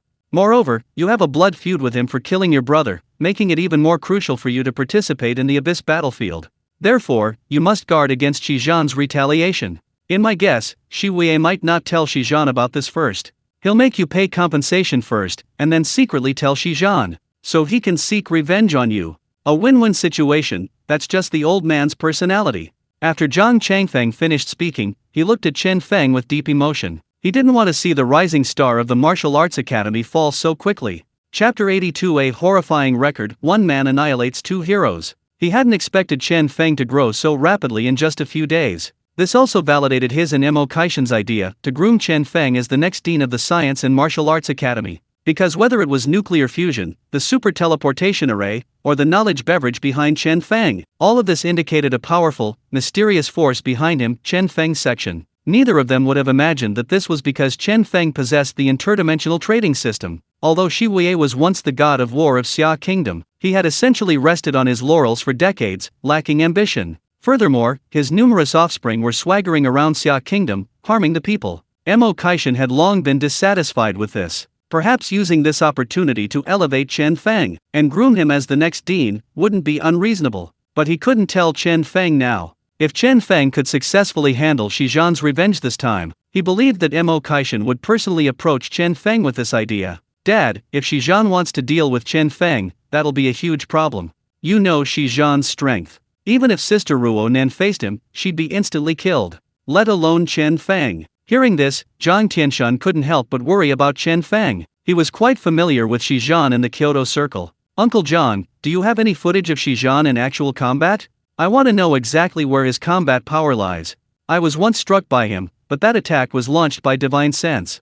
I was seriously injured, but I didn't die. So I want to understand his true combat strength so I can prepare. Chen Feng never fought a battle he wasn't confident of winning. He currently possessed the void-piercing strike. He also had 1,000 disposable defensive array plates. There were also teleportation arrays, the 5 elements heart needles, the limitless Suan seal, and Zhang Wuchen's 3 spatial secret techniques. He wasn't entirely without a fighting chance. He wanted to watch the actual combat recording of the Master-Disciple War, then conduct a duel simulation to seize the initiative. I don't have it on hand, but I can ask old Qin from the Abyss battlefield, and he'll get you a copy tomorrow. Zhang Changfeng nodded approvingly. As the saying goes, know yourself and know your enemy, and you will never be defeated. Chen Feng was both brave and resourceful. He would surely shoulder heavy responsibilities in the future. By the way, there's one more thing I need to tell you. I killed Huang Wenliu. Chen Feng's next words stunned the father and son once again. How is this possible? You actually killed Huang Wenliu? Didn't he just become a level 1 elder? How could you possibly kill him? Zhang Tianshan jumped up immediately after Chen Feng finished speaking, completely disbelieving. He knew Huang Wenliu's strength. He was one of the top members of the Extraordinary Ones group, second only to Zhang Wuchen. Now Chen Feng was saying he had killed Huang Wenliu. Could it be that in just a few days, Chen Feng's strength had become so terrifying? Zhang Tianshan stared at Chen Feng in disbelief, while the latter remained calm. What's going on? Zhang Changfeng, having calmed down from his initial shock, was also very curious. Although he wasn't a member of the Extraordinary Ones group, he still knew something about Huang Wenliu. In his mind, Chen Feng's strength was worlds apart from Huang Wenliu's. How did Chen Feng manage to overcome this gap in strength and kill Huang Wenliu? He didn't doubt Chen Feng's words. Chen Feng wasn't one to speak carelessly. What he was curious about was how he had done it. Wait, something's not right.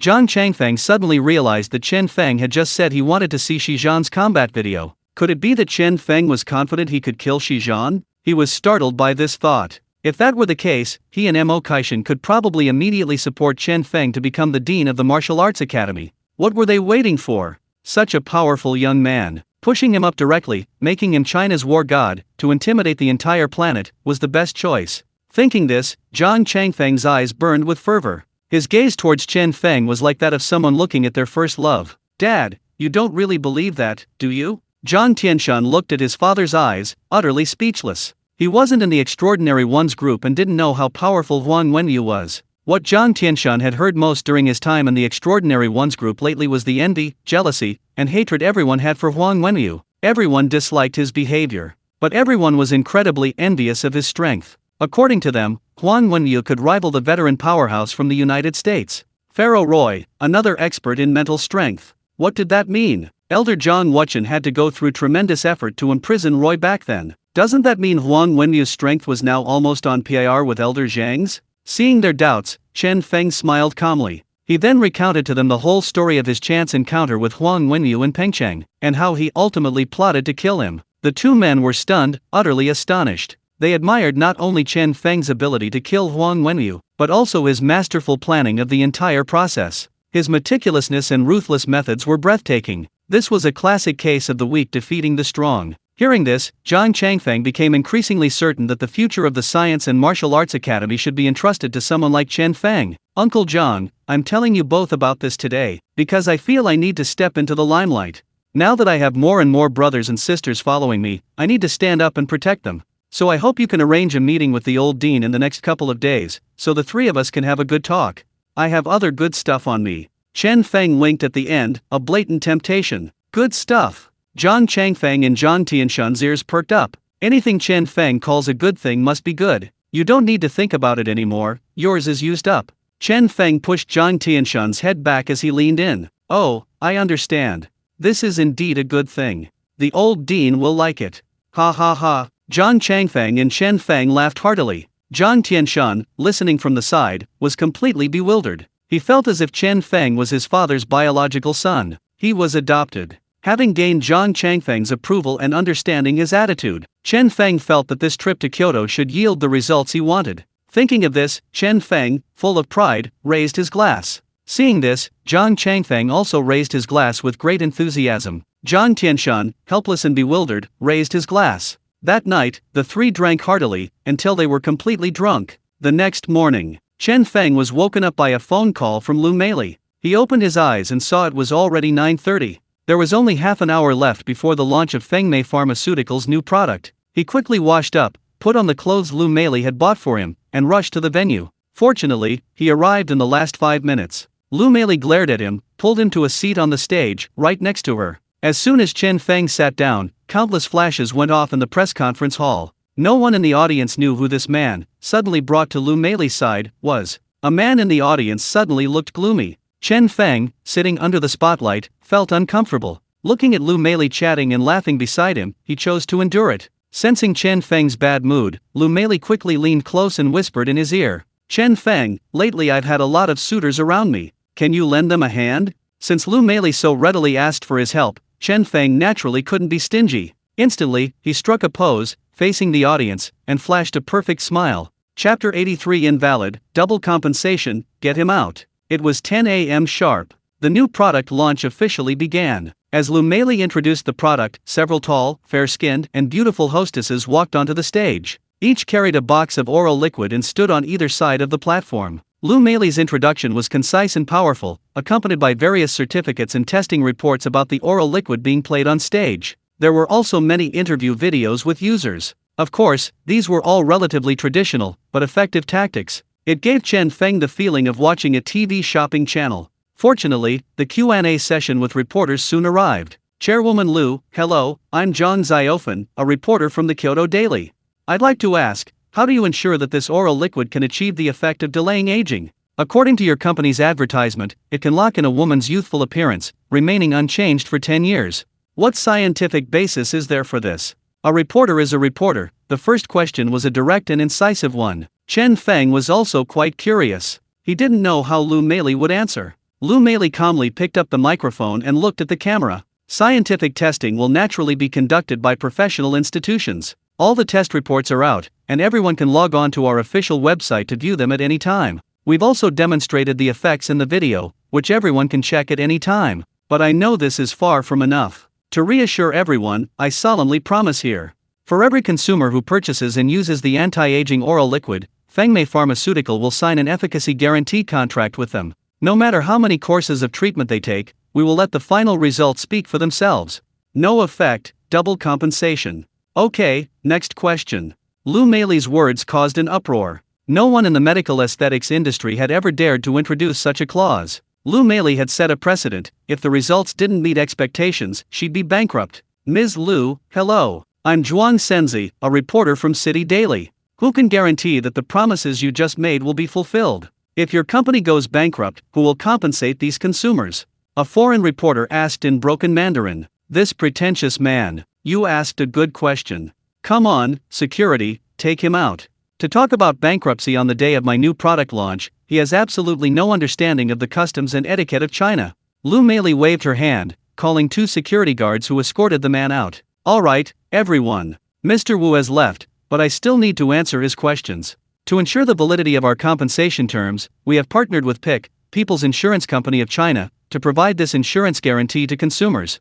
After speaking, Lu Meili produced an insurance contract. At the same time, she invited a senior executive from PIC, sitting on her left, to have it notarized. This statement caused another uproar in the room. How could this be? Where did Lu Meili get her confidence? This PIC is a scam, isn't it? How could PIC possibly make such a claim? The room erupted in discussion, like a bustling marketplace. Chen Feng's lips curled slightly upon hearing this. He couldn't help but admire Lu Meili. After today, Fengmei Pharmaceuticals' anti-aging oral liquid would undoubtedly be on the front page. After all, news thrives on controversy. Lu Meili really knew how to avoid being taken advantage of. Okay, next question. Lu Meili calmly continued asking from the stage. However, no more reporters asked questions. Because they considered their own questions and realized they were even more pointed than Zhuang Senzi's, they were afraid of being dragged into the controversy by Lu Meili again. Alright, since everyone has no questions, then I announce that Fengmei Pharmaceuticals' anti-aging oral liquid is officially open for subscription. The first batch is limited to 100,000 units, priced at 19,800, while supplies last.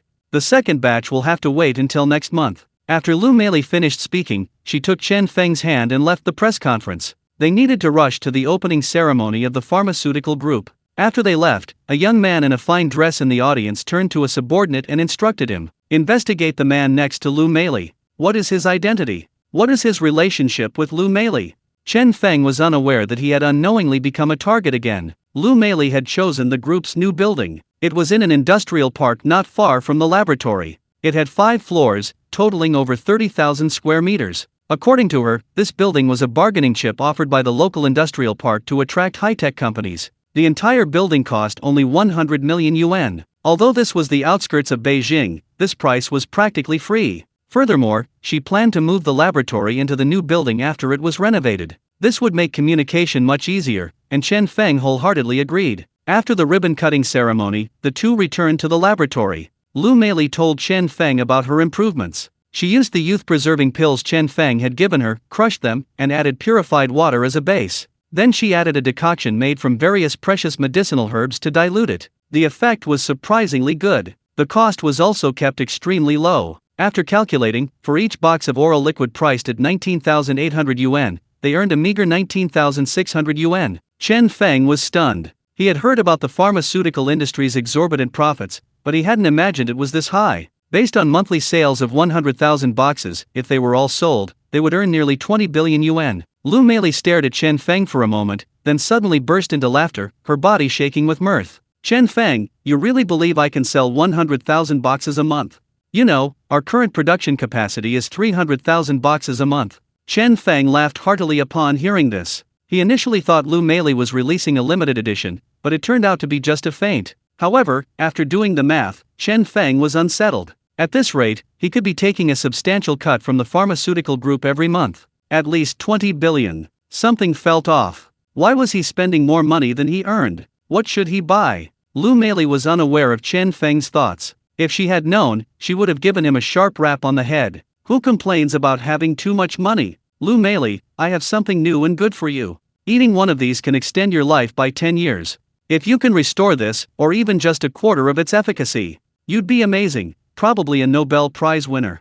Chen Feng said, handing over 3 longevity pills. Lu Meili's eyes lit up immediately. This was something money couldn't buy. The richer people are, the more afraid they are of death. If this could be mass-produced, let alone 100,000, even if she could replicate just 10,000, she could sell them for an enormous fortune. Looking at Lu Meili's excited expression, Chen Feng was speechless. He thought to himself, another money grubber. Chapter 84. The learned Jin Yongtan, the greedy teacher without bounds. After finishing the opening preparations, he had some free time again. He picked up his phone and dialed Hu Zongming's number. Hello? Xiaofeng, have you arrived in Kyoto? Hu Zongming's voice came through. He sounded particularly cheerful. Yes, Professor Hu, let's have lunch together.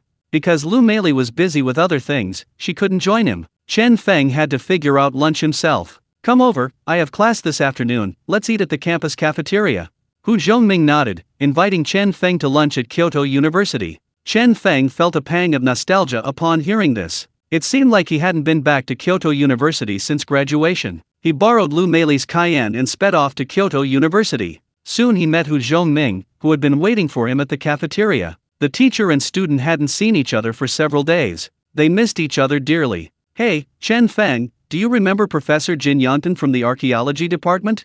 Hu Zhongming suddenly asked while they were eating. Yeah, I remember him. I really enjoyed his classes.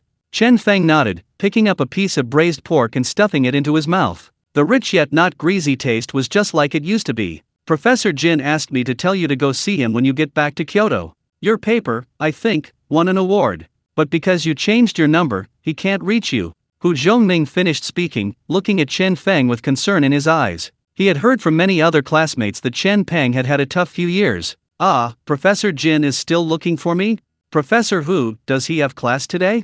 I'll go see him. Chen Feng suddenly remembered. Perhaps Professor Jin might have a clue about the tears of the breath of earth they were looking for. After all, Jin Yongtan was the absolute authority on history and antiquities at Kyoto University. If you have class, just go find him after you finish lunch. Do you remember his office? Hu Zhongming asked with a smile. Ha ha ha, I remember. I used to go there a lot back then. Chen Feng laughed heartily. After lunch, Chen Feng said goodbye to Hu Zhongming and went straight to Jin Yongtan's office. Seeing him again, he still looked as energetic as ever. The only difference was a few strands of gray hair at his temples. Professor Jin. Chen Feng, come and sit down. Jin Yongtan was also very happy to see Chen Feng again. Finally found you. I've been keeping your award certificate and prize money safe for you. Jin Yongtan finished speaking, pulled a large envelope from the bottom drawer, and handed it to him. Chen Feng opened it and saw a certificate of honor and a 3,000 yuan bonus. Years later, seeing the item brought back memories for Chen Feng.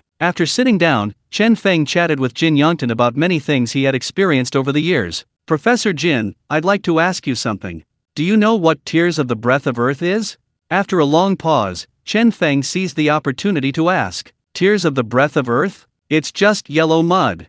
Strictly speaking, it's the yellow mud from the southern foothills of Tishan Mountain, on the east bank of the Huai River, in the western suburbs of Bengbu City, Anhui Province. Unexpectedly, Jin Yongtan's answer was astonishing. He not only knew what the tears of the breath of earth were, but he even knew their exact location. Ah, Professor Jin, is there a story behind that? Chen Feng asked, greatly surprised. Yes, according to ancient myths, this breath of earth was originally called Nine Heavens Breath of Earth. It was one of the treasures of Nuwa's palace, a primordial magical artifact, the ancestral source of earth, and a sacred object of humanity. A handful of yellow earth reveals an unusual golden hue. It rises with the wind, possessing endless wondrous uses. Back then, the Great Yu the Great controlled the floods at Longmen Mountain, carving out the Longmen Pass to release the floodwaters. Later, due to the ferocity of the floods, the Nine Heavens Breath of Earth was needed to build dams.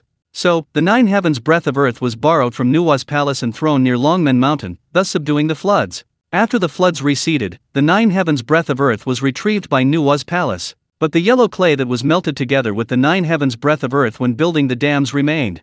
People call it Tears of the Breath of Earth. Professor Jin Yongtan, truly an authority in history and archaeology. He recounted the ancient story with great eloquence. Chen Feng was overjoyed upon hearing this. Once he finds the tier of breath of earth, he can successfully refine his protective array plate. Then, when he encounters a mental attack expert like Huang Wenyu again, he will no longer be fearless. If he adds his existing defensive array plate, he can be considered invincible on Blue Star. Chen Feng suddenly felt a sense of relief, like the clouds had parted and the moon had finally appeared. "Thank you so much, Professor Jin." Chen Feng excitedly grasped Jin Yongtan's hand. If it weren't for him, he didn't know how long he would have taken to comprehend it. Most importantly, he never imagined that the tier of breath of earth, which he thought was incredibly precious, was actually just yellow mud. Even the system didn't know this when he communicated with it last time. Moreover, according to the system, the tier of breath of earth seems to be an extremely precious existence even in the endless universe. Thinking of this, Chen Feng's eyes lit up. He couldn't wait to fly to Dragon Gate Mountain right now and dig up a pile of yellow soil. Oh, no, how could he only dig up a pile? He should bring an excavator and dig up 10 or 8 tons. He could put it in his spatial ring, just in case. By the time Chen Feng left Professor Jin's place, it was already 4 p.m. Just as he was thinking about whether to have dinner with Lu Meili that evening, Zhang Changfeng called. "Hello, Uncle Zhang. Chen Feng, I'm sending you my location. Tonight, the old dean, you, and I are having a casual dinner together." Chen Feng hadn't expected Zhang Changfeng to be so efficient. He'd arranged a meeting with Mo Kaishan so quickly, considering how rarely he goes out. Chen Feng thought to himself, perfect timing. If I can get things settled with Mo Kaishan tonight. He planned to fly directly to Longmen Mountain in Anhui after meeting Mei Jufeng tomorrow to dig up some yellow mud. Finally, 6 p.m. arrived at the designated location. To his surprise, it turned out to be a private estate, very secluded. Chen Feng was allowed entry after showing his identification. Walking inside, he came to a stone array about 3 meters high. Passing through the array, he finally saw an old house. He went inside and found Zhang Changfeng and Mo Kaishan already waiting for him. "Chen Feng, you've really given me a tough problem." As soon as Chen Feng sat down, Mo Kaishan spoke up. "Dean, I know this is a difficult problem, that's why I came to discuss it with you beforehand. What do you think should be done about Shi Wuye?" Chen Feng effectively passed the buck back to him. He now understood that to survive at the martial arts academy, he had to prove his value was greater than others. "How much cash do you have on hand right now?" Mo Kaishan didn't waste any words and went straight to the point. As Shi Wuye's master, he knew his eldest disciple's situation all too well. "About 100 billion xia coins." Chen Feng answered truthfully. "If I asked you to come up with 10 billion, would you agree?" Mo Kaishan asked, narrowing his eyes. 10 billion? Can that handle it? Will Shi Zhan still seek revenge? Chen Feng didn't answer directly. Could 10 billion really buy Shi Yuan's life? 10 billion can only buy Shi Wuye's silence. Mo Kaishan shook his head. Shi Zhan would definitely intervene, but Shi Zhan couldn't easily leave the Abyss battlefield. Even with the fastest possible duel request, Shi Zhan would probably need 3 months to come out and seek revenge on Chen Feng. His Xianyun spear technique was still 3 months away from mastery. He needed time. Coincidentally, Chen Feng also lacked time. Given Chen Feng's current growth rate, Mo Kaishan had no idea what kind of being he would become in 3 months. "Okay, deal." Chen Feng waved his hand generously, agreeing readily. He could easily earn back 10 billion. Chapter 85 Chen Feng's plan, Mo Kaishan in a sorry state. "Old Dean, I've finished explaining my compensation plan. Now, shouldn't we discuss Shi Wuye's compensation plan?" Chen Feng's words instantly made Mo Kaishan narrow his eyes. Zhang Changfeng, hearing this, also remained silent in thought. "Good, that's interesting. Tell me your thoughts." Mo Kaishan looked at Chen Feng with interest. "I am the Vice Dean of the Science and Martial Arts Academy. Who is Shi Yuan? Not only did he try to seize my factory, but when negotiations failed, he also tried to kill me to silence me. How should such a crime be dealt with? He tried to kill me, and I killed him in return. Isn't that perfectly reasonable? As the Vice Dean of the Science and Martial Arts Academy, I possess many cutting-edge technologies. If he were to kill me, it would be a huge loss for the Xia Kingdom. So, asking Shi Wuye for some compensation for emotional distress seems reasonable, doesn't it? I wonder, what does the old dean think is an appropriate price?" Chen Feng calmly finished speaking and looked at Mo Kaishan. He said this to see what price the Science and Martial Arts Academy was willing to pay for him. He knew his heart would also turn cold. Killing Shi Wuye's son and paying 10 billion in compensation was acceptable. But someone had targeted the superintelligence group and wanted to kill him directly. In this situation, how should the Science and Martial Arts Academy protect and respond? "Chang Feng, tell Chen Feng how much compensation he should demand in this situation." Mo Kaishan, that old fox, was burly in appearance but cunning and meticulous in his thinking. "Chen Feng, on behalf of the Science and Martial Arts Academy, I extend my sincerest condolences for your ordeal. Therefore, the Science and Martial Arts Academy intends to provide 10 billion in condolence money to help you calm down. At the same time, I hope you will continue your efforts and provide the academy with more cutting-edge technologies. As for Shi Yuan, as the son of a military family, he should have set an example and protected the people, but unexpectedly, he was blinded by greed and lawless, committing such a heinous crime against you. Shi Wei, as his father, bears the responsibility for failing to properly discipline him. He should compensate you with 20 billion in damages for emotional distress, and apologize to you in person. Can you accept this? After Zhang Changfeng finished speaking, he looked at Mo Kaishan, who remained silent. Ha ha ha, I knew joining the academy was an absolutely correct choice. Old Dean, I've recently developed a trump card. I heard your physical body is invincible. Would you like to help me test the power of this trump card? Chen Feng laughed, without giving a direct answer. Then he looked at Mo Kaishan, his eyes filled with challenge and anticipation. Ha ha ha, Mo Kaishan laughed 3 times. He thought to himself, this kid still isn't satisfied. Alright, the food hasn't arrived yet, let me test your trump card. Mo Kaishan finished speaking, stood up, and led the two into an elevator. They descended rapidly, and soon arrived at a huge underground air raid shelter. Further ahead, they entered a spacious natural cave. Chen Feng glanced at it and felt there shouldn't be any major problems. The cave was quite high, about 200 meters. Given the current control of the illusionary Void Killer's power, it shouldn't be able to destroy the cave. Is the old Dean ready? Chen Feng asked carefully. Bullshit, what preparation do I need to make? Just come on. Mo Kaishan was angered by Chen Feng's cautious manner and simply laughed and cursed. Chen Feng thought to himself, I hope you can still maintain this strong aura later. Without further ado, he directly conjured a spatial cage and trapped Mo Kaishan inside. Then he threw in a set of immortal trapping illusion array and 21-time explosive array plates. Then he quickly grabbed Zhang Changfeng and ran in the opposite direction. A moment later, Chen Feng activated the array command. Boom! A loud explosion was heard behind them, and a plume of yellow smoke rose 30 meters high. The location where Mo Kaishan was also shrouded in a thick cloud of yellow smoke. Why is it so quiet? Did the old Dean die? Chen Feng thought to himself. He should have only used 10. Cough cough cough. Chen Feng, you brat, I'm not finished with you. The next moment, Mo Kaishan's disheveled figure emerged from the yellow smoke. Chen Feng and Zhang Changfeng quickly covered their mouths, afraid they would burst out laughing. Mo Kaishan's clothes had all been blown away, leaving him only in his underwear. Moreover, there seemed to be a trace of blood on his calf. Chen Feng's illusionary void kill had actually injured Mo Kaishan. Perhaps, releasing 100 of them could take down the old Dean. Chen Feng estimated in his mind. But he didn't dare let Mo Kaishan continue trying, fearing he might really die. Calmly, he took out a set of clothes from his spatial ring, walked over, and handed it to Mo Kaishan. Mo Kaishan glared at him fiercely and put on the clothes. Let's go back and eat, I'm starving, Mo Kaishan said, feigning calmness. In reality, his internal energy was still churning, difficult to calm down. Just now, when Chen Feng activated the array, he was trapped in an illusion. However, the illusion had little effect on him, barely giving him a moment of disorientation. But precisely in that instant, Chen Feng detonated the one-time explosive array plate within the array. At that moment, he actually felt a sense of impending death. Frightened, he immediately activated his strongest defensive stance. Even so, the massive shockwave of the explosion instantly shattered his defenses. Luckily, his physical body was invincible, otherwise he would have been a bloody mess by now. Even so, he discovered that he was still injured. Looking at Chen Feng again, Mo Kaishan was overjoyed. The more powerful Chen Feng appeared, the higher his strength, and the more methods he employed, the easier it would be for his suspicions to be confirmed.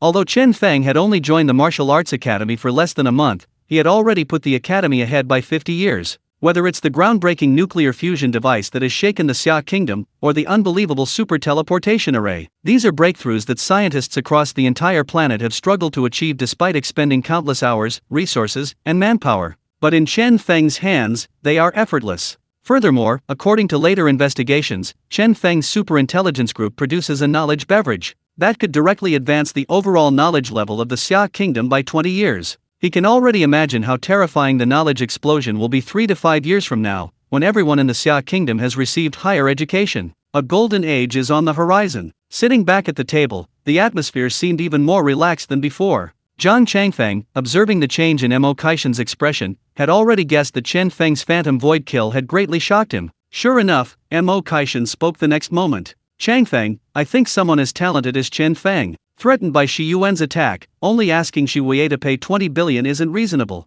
Make him pay 50 billion. He's accumulated so much money over the years. It's time to get down to business.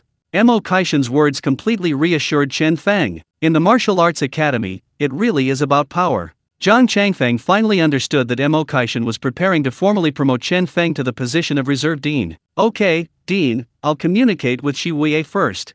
Give Chen Feng a satisfactory answer as soon as possible. By the way, Chen Feng, that illusory void kill you just used, was it very expensive to make? Could its power be increased even further? After a moment's thought, Mo Kaishan turned to look at Chen Feng. The production cost was very high. Strictly speaking, the power could be increased by more than 5 times, with no upper limit. Chen Feng currently possesses nearly 100,000 top-grade spirit stones, enough to make about 10,000 one-time explosive array plates. If 10,000 were to explode simultaneously, it's unknown whether that could wipe out an entire Sakura island. No upper limit. Mo Kaishan seemed to have discovered Chen Feng's trump card. No wonder this kid dared to make Shi Wei pay him. However, the more assertive Chen Feng appeared, the happier Mo Kaishan became. Since his retirement, there have been very few top experts among the younger generation in Xia Kingdom. Shi Zhan is one, and Huang Wenyu, recently killed by Chen Feng, is another. He and Zhang Wuchen, these two old bones, have been holding China together for far too long, but now even Zhang Wuchen is missing, creating a gap in China's high-end combat power. Shi Wei could have succeeded him, but after the incident 30 years ago, Shi Wei completely fell from grace. This has led to a lack of qualified successors in the Academy of Martial Arts high-end combat power. Shen Ruanan's mecha team, while making significant progress, still relies on external forces, limited by the materials and weaponry used in their manufacture. If they themselves are not powerful enough, they are still largely useless. Chen Feng's appearance has shown him new possibilities. Chapter 86 Lu Meili's Tenderness, a surprise in Panlong Village. Cough cough cough. Chen Feng, where's the good stuff you were talking about? Seeing Mo Kaishan in such a good mood, Zhang Changfeng quickly kicked Chen Feng from under the stage. Look at my memory, it's right here. Chen Feng finished speaking and took out 2 boxes, handing them to Mo Kaishan and Zhang Changfeng. This pill is called the Soul Returning Pill. It can regrow flesh and bones, reverse life and death. It can revive a dead person within 10 hours. Mo Kaishan had heard of it before. Hearing Chen Feng's description again, he was still shocked. Zhang Changfeng was even more astonished. Zhang Tianshan had been saved by the Soul Returning Pill. In that case, I'll gladly accept it. You're quite thoughtful, lad. Mo Kaishan quickly put the pill away. Shortly afterward, the wine and dishes were served. The three, in high spirits, drank heartily, thoroughly enjoying themselves. Chen Feng hadn't expected that among the three, Mo Kaishan was the one with the best alcohol tolerance. Just before he collapsed, he noticed Mo Kaishan was still chugging the bottle. The next day, Chen Feng woke up to find himself in a familiar house. The entire room was a pink boudoir. Needless to say, it was Lu Meili's room. A short while later, Lu Meili, wearing a see-through nightgown, entered carrying a steaming bowl of porridge. Chen Feng, you're awake. You have no idea how drunk you were last night, you blacked out. Lu Meili glared at Chen Feng. She scooped up a spoonful of porridge, blew on it, and brought it to Chen Feng's lips. How did I get here? Chen Feng asked curiously.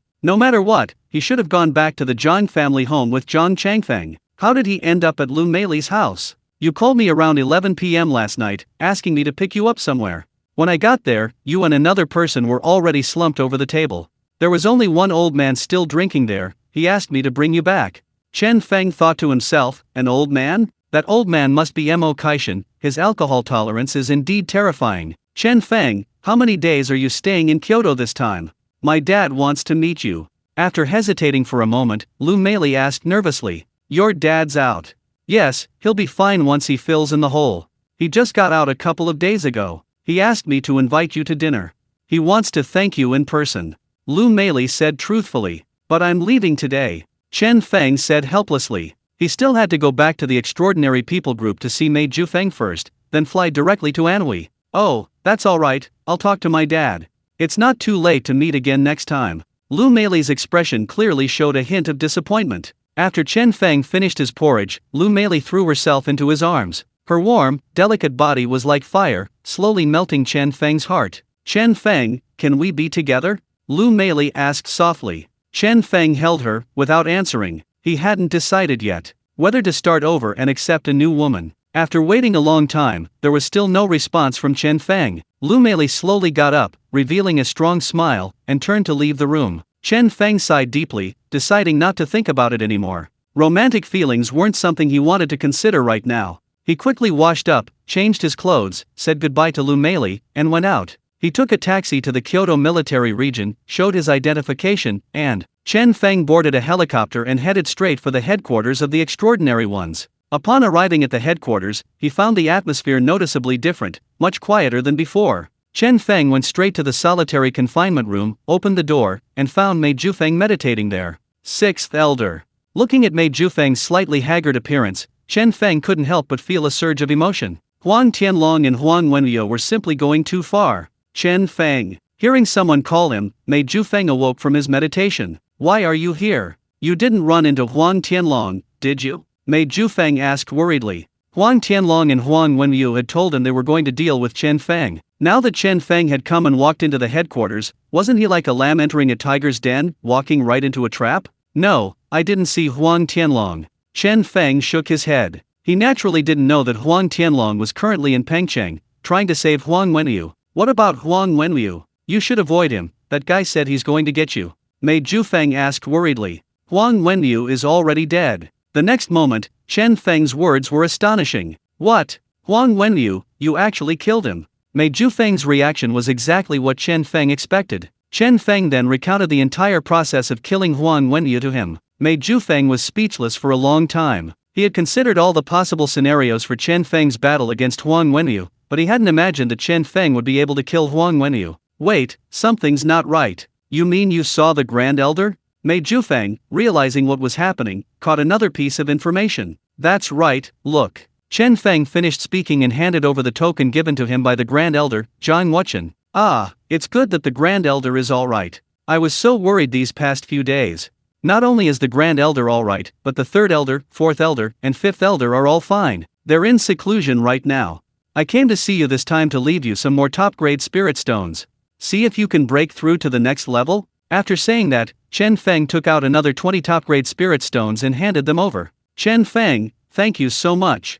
I've recently had some insights, and with the help of these spirit stones, I might be able to advance further. Chen Feng was overjoyed to hear this. Mei Jufeng was on his side. If he could advance further, his side's strength would increase significantly. After saying this, Chen Feng prepared to leave, and Mei Jufeng also left the confinement room to find another place for seclusion. After leaving, Chen Feng immediately had a helicopter fly to Kyoto Airport. He had already booked a flight for around noon, a direct flight to Bengdu, Anhui. He arrived in Bengdu at 4:30 p.m. Chen Feng rented a large Land Rover and followed the navigation straight to Tishan. 40 minutes later, Chen Feng arrived at the Tishan scenic area. Tishan has a long history. It is said that Yu the Great, in his efforts to control the floods, cleaved mountains and guided the Huai River, subduing its power. It was here that he married a woman from the Tishan clan, laying the foundation for the first feudal dynasty of the Xia kingdom. Chen Feng's destination was Panlong village in Tishan. It is said that the Nine Heavens Breath of Earth trapped the water dragon here, and the Tears of the Breath of Earth may very well be located there.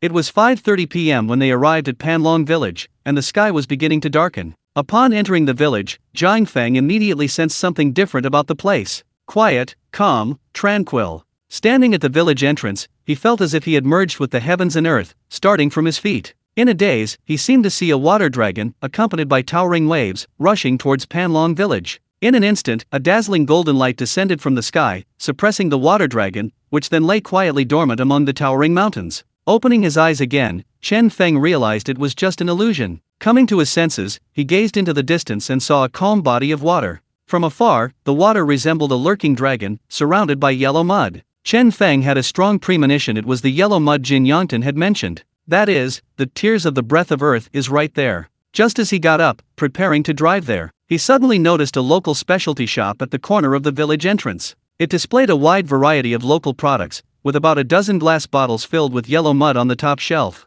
The labels clearly read Tears of the Breath of Earth, 10 yuan a bottle. Chapter 87 800 jars of yellow clay, the protective array completed. Chen Feng rubbed his eyes hard, making sure he wasn't seeing things. After parking the car, he slowly walked to the local specialty shop. An elderly man with a goatee slightly raised his head and smiled. Young friend, what would you like to buy? Please take your pick. The old man fanned himself with a palm leaf fan and gently sipped his tea. Old man, I'd like to ask you, what's the origin of this Tears of the Breath of Earth? Chen Feng asked curiously. This incredibly precious substance from the entire universe was readily available here, for 10 yuan a jar. Young friend, it's obvious this is your first time in Tishan. Everyone here knows that back then, the great you borrowed the magic weapon of the goddess Nuwa, the 9 heavens breath of earth. The old man recounted the story, speaking eloquently. He chatted with Chen Feng for a full half hour, the content of which was basically the same as what Jin Yongtan had said. It turned out that since the Tishan government developed the great relics in the Tishan scenic area, the surrounding people had relied on the mountains and rivers for their livelihood. Panlong village was alright, at least they could dig up some yellow clay. The neighboring Lengshui village was even more outrageous. They directly scooped water from near the Tinhe sluice gate, bottled it, and called it Wangfu water, water for prosperous husbands. The name came from the fact that the Wangfu stone on Tishan mountain faced Lengshui village. Legend has it that drinking Wangfu water can bless the husband, bringing him wealth and prosperity. Chen Feng chuckled after hearing this. This would probably end up being Wangfu water in the end. Old man, how many tears of the breath of earth do you have in your shop? I'll take them all. Chen Feng already knew a little about it. His immediate priority was to buy some and test it out to see if he could create a protective array plate. There are only these 10 jars left. If you want more, young friend, I'll have my kids dig some more tomorrow. Here's my business card, let me know in advance if you need it. The old man took out a business card and handed it over. Chen Feng accepted the business card with both hands. It read, Wang Yuda. On the back was the old man's phone number. Chen Feng put the card away, scanned the code to pay 100 yuan, took the 10 cans of yellow clay, and left the small shop. He drove back to the vicinity of Tishan's scenic area. He found a hotel and booked the largest suite. As soon as he entered the room, he took out the 10 cans of yellow clay from his spatial ring. He opened each can and poured all the yellow clay into a basin he had bought. Heaven and earth are dark and yellow, the universe is vast and boundless. Yin and yang interchange, life and death are limitless. The waters of the underworld cannot drown, the soil never ceases to flow. The spirit is like the Milky Way, flowing endlessly. The next moment, as the incantation rang out, Chen Feng began to calmly refine the protective array plate. After a long while, Chen Feng thrust his right sword finger forward, sweeping across the basin of yellow clay. Sure enough, a miraculous scene appeared. The yellow soil in the basin instantly vaporized, then condensed into a golden droplet radiating golden light. Chen Feng was overjoyed at this sight and guided the golden droplet into the array plate. Buzz! With a rapid buzzing sound, the protective array plate gradually floated. The golden light within was restrained, emitting a faint, clear sound. Crack! Unexpectedly, just as the array plate was about to take shape, it suddenly cracked. Fortunately, it didn't explode, the array plate simply shattered into 6 or 7 pieces, scattered on the ground. Chen Feng frowned, not understanding why it had failed. This was the first time his array plate had exploded during condensation. He picked up the fragments and examined them himself. He discovered that while golden veins already existed within the array plate, a large portion remained gray. Could it be that the amount of breath of Earth's tears isn't enough? Do I need to dye all the gray parts gold? After much thought, this was the only possibility. But how much is enough? Chen Feng fell into deep thought. He felt that the protective array plate he had just used was about 80% complete. He took out his phone and pulled out Wang Yuda's business card. Hello, Grandpa Wang, I'm the young man who bought 10 jars of breath of Earth's tears from you this afternoon. I'd like to buy some more from you. Ah, it's you. Okay, how many do you want? How many bottles can you collect at most tomorrow? A maximum of 100 bottles a day. More than that, and the city management will fine you. Grandpa Wang explained. Okay, then give me 100 bottles. Give me your Alipay account, and I'll transfer the money. No need to transfer the money first. Come over after 10 a.m. tomorrow, and pay me when you pick it up. Grandpa Wang wasn't worried at all that Chen Feng was trying to scam him. Hanging up the phone, Chen Feng continued making the array plate. Later on, he simply didn't bother going out for dinner. He stayed up all night, finally reaching 9:30 a.m. the next morning. After washing up, Chen Feng got in his car, stepped on the gas, and drove back to Panlong village. From afar, he saw Wang Yuda directing a burly man to move the tears of the breath of earth. You're here? Young friend, everything you wanted is here. Wang Yuda pointed to a corner, a pile of jars overflowing with contents. Thank you for your trouble, Grandpa Wang. I'll give you the money right away. Chen Feng quickly walked over and scanned 1,000. Tiger, help this young friend load the things onto the truck. Having received the money, Wang Yuda resumed directing the burly man to work. Soon, all 100 jars were loaded onto the truck. Chen Feng bid farewell to the two men and returned to his hotel room. He opened all 100 jars of tears of the breath of earth and placed them beside him. He took out a clean white jade disc again and calmed his mind. Heaven and earth were dark and yellow, the universe was vast and boundless. Yin and yang interchange, life and death are limitless. The netherworld water cannot drown, the soil never ceases. The spirit is like the Milky Way, flowing endlessly. The next moment, Chen Feng once again formed an incantation. Countless profound light runes were cast into the jade disc one by one. After a long while, his right sword finger swiftly swept across the 100 jars of tears of the breath of earth. Boom! A thick yellow mist instantly enveloped the entire room. Then, seemingly drawn by some mysterious force, all the yellow mist churned and surged, transforming into a yellow dragon that rushed straight towards the jade disc. Buzz buzz buzz. The jade disc floated directly into the air, spinning rapidly, surrounded by streaks of silver light, like a small silver bell. The yellow dragon surging within it tumbled up and down, its body gradually shrinking, its color slowly turning golden. After about an hour, the golden dragon faintly let out a roar, then disappeared into the pure white jade disc. The jade disc, suspended in mid-air, finally stopped spinning, transforming into an array plate covered with golden veins, which slowly fell into Chen Feng's palm. Thus, the protective array plate was completed. Chen Feng's heart surged with emotion. He bit his right index finger, squeezed out a drop of blood, and dripped it onto the jade disc. The next moment, the essence blood entered the jade disc, from which a joyful dragon's roar resounded. Then, the protective array plate instantly transformed into a beam of white light, entering Chen Feng's spiritual platform. At this moment, within his spiritual platform, the protective array plate transformed into a pure white lotus throne, upon which rested a blue tortoise, a golden emperor's bell, 2 5-clawed golden dragons, and a golden emperor's sword. The 5 great spiritual guardian artifacts intertwined and entwined on the white lotus throne, bringing clarity to Chen Feng's spiritual platform and a sense of joy to his mind and body. Chen Feng had a very strong feeling that he could now completely ignore Huang Wenyu's mental attacks. This protective array plate was incredibly powerful. Chapter 88 Tourist Resort, a beautiful pretense. It seems this tears of the breath of earth is real. However, it's not ordinary yellow clay, it needs to be refined. He just used 100 jars of tears of the breath of earth, totaling 500 jin, 250 caddies, and only extracted about 1 gram. Chen Feng didn't know how much 1 gram of genuine tears of the breath of earth would sell for on the trading system, but he only knew that he should stock up on some. After having lunch downstairs, Chen Feng drove his Land Rover again, intending to drive around the vicinity of Panlong village. He wanted to understand the conditions required for excavating tears of the breath of earth. If necessary, he might set up his own earthwork company. If all else failed, he would have to cooperate with Wang Yuta. Chen Feng didn't take the old road but instead followed another road to the reservoir he had seen earlier. After driving around, he discovered that both sides of the reservoir were fenced off, with signs saying mining prohibited. Only at the entrance to Panlong village was there a gap, presumably the entrance to Wang Yuta's mining site. Chen Feng hadn't expected that Wang Yuta seemed to possess exclusive mining rights. For now, it seemed his only option was to cooperate with him. Furthermore, after observing Panlong village for a long time, he discovered that only Wang Yuta's specialty shop sold tears of the breath of earth, other specialty shops didn't. Curious, Chen Feng went to a convenience store at the east end of the village, randomly bought a bottle of Nangqiu spring water, and took the opportunity to chat with the shop owner. "Hey, boss, why don't you sell tears of the breath of earth here?" Chen Feng asked curiously. "You're obviously from out of town. Don't you know that mining the yellow mud on both sides of the Panlong reservoir is prohibited?" The shop owner glared at him and said slowly, "Is that so? Then why can Grandpa Wang sell it?" Chen Feng continued to press. Grandpa Wang's family are direct descendants of the god Yu the Great, so only they are allowed to mine and sell it. However, the city management is keeping a close eye on them now, and the amount they can mine each day is limited.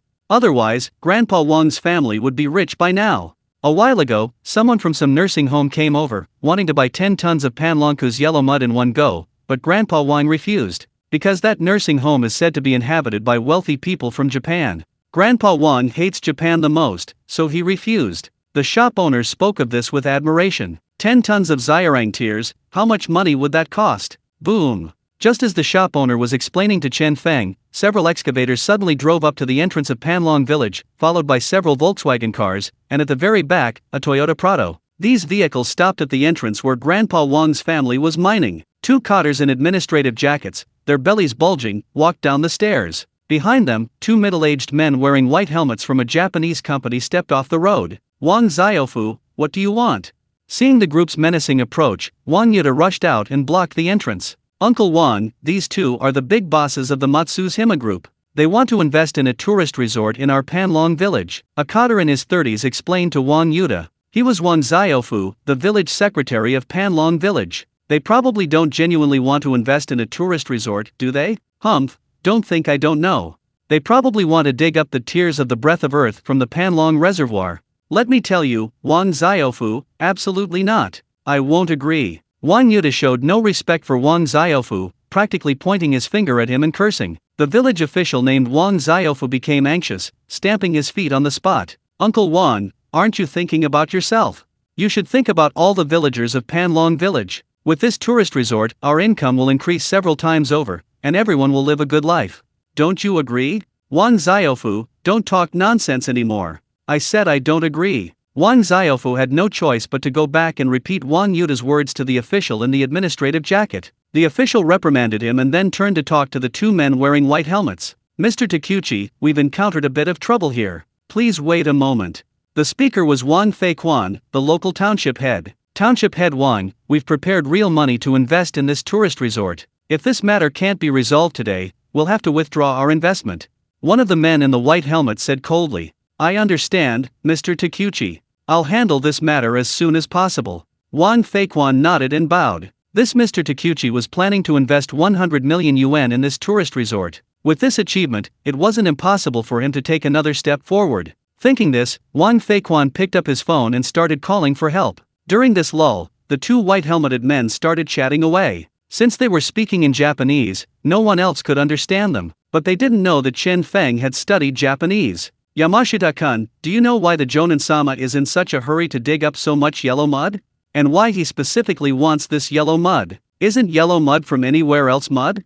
Takuchi-kun, we're just following orders. Don't ask so many questions. The Jonin-sama will come personally tonight. So this matter must be resolved before 6 o'clock this afternoon, otherwise neither you nor I will have a good day.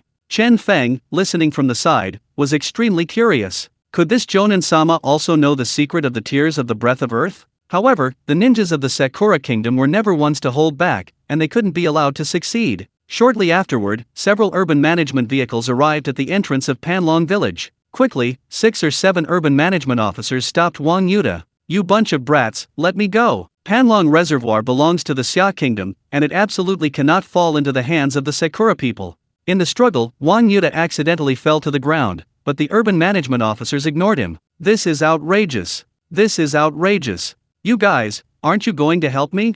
The yellow mud of Panlong Reservoir is a treasure left behind by the Godyu the Great, and it must not be sold to the Sakura Kingdom. Seeing no one help him, Wang Yuta started throwing a tantrum on the ground. Chen Feng, seeing this, quickly went over and helped him up. It's you, young friend. You should help me stop them. Wang Yuta, seeing it was Chen Feng, quickly offered his help. Chen Feng shook his head. He didn't know how to help either. After all, the village wanted to develop a tourist resort, which was a reasonable idea. He could only comfort Wang Yuta, telling him not to rush and to act according to circumstances, because he was also curious to see what these people were up to. Come in with me for a moment.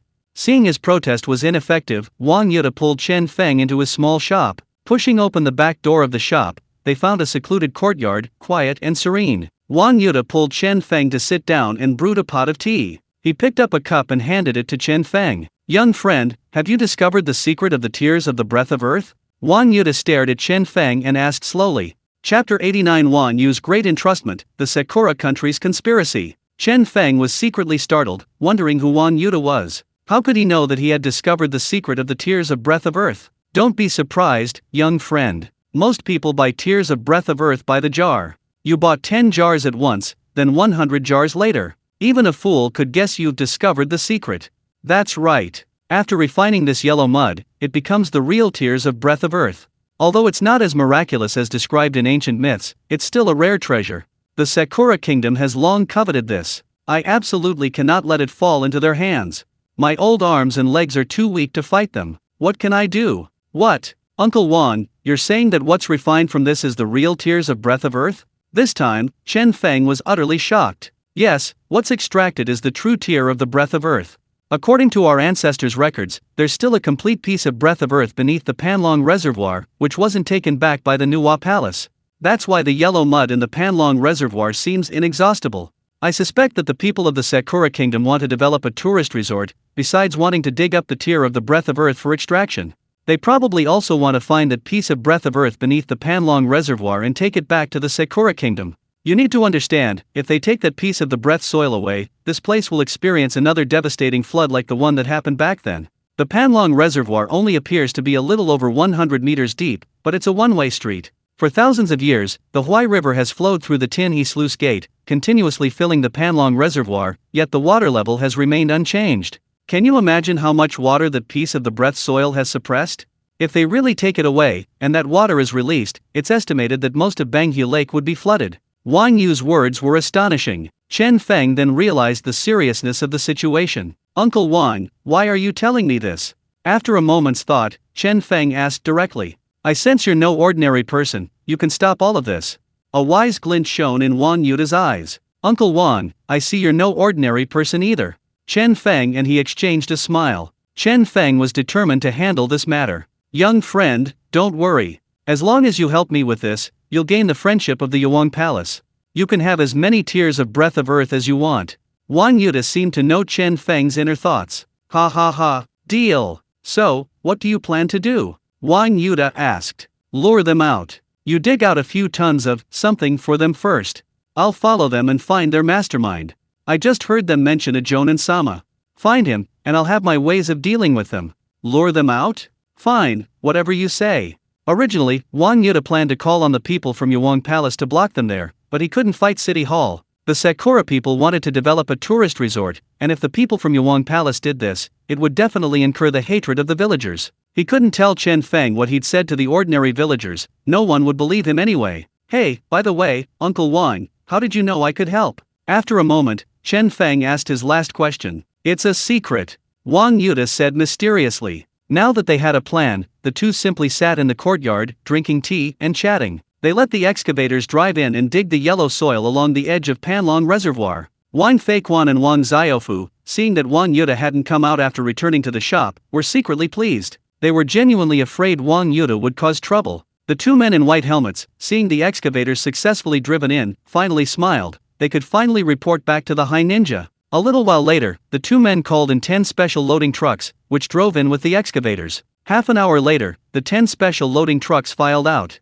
The two Japanese nationals got into the car and left Panlong village. Wang Feiquan and the group of city management officers also left, heading off to collect their reward. Hearing the vehicles depart, Chen Feng and Wang Yuta walked out of the small shop again. The rest is up to you. Wang Yuta patted Chen Feng on the shoulder, speaking earnestly. Chen Feng got in his car and followed the special convoy at a distance. Unexpectedly, their destination was very far. Chen Feng followed them for a full hour and a half before reaching their destination, a nursing home, with a sign that read Tishan Xiaying Nursing Home. Chen Feng found a small hotel nearby and checked in. Then he took out his phone and dialed Sun Xiaodong's number. Hello, Mr. Chen, what can I do for you? Sun Xiaodong was a little surprised to receive Chen Feng's call. Xiaodong, I'm in Tishan, Anhui. I need you to hack into the surveillance system of a nursing home here called Tishan Xiaying Nursing Home. Then, share the footage to my computer.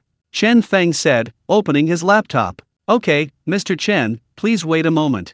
Sun Xiaodong put down the phone and started typing rapidly on his computer. 3 minutes later, more than a dozen surveillance cameras appeared on Chen Feng's computer. Chen Feng glanced at them and continued on the phone. Enlarge the footage from cameras 4, 8, and 13, keep the others small. Xiaodong, can you synchronize the audio? Chen Feng continued to instruct. Sun Xiaodong listened and typed a few more lines of code. Soon, audio came through. Thankfully, the nursing home's surveillance cameras were the latest version and could capture audio. Enlarge the footage from camera 3.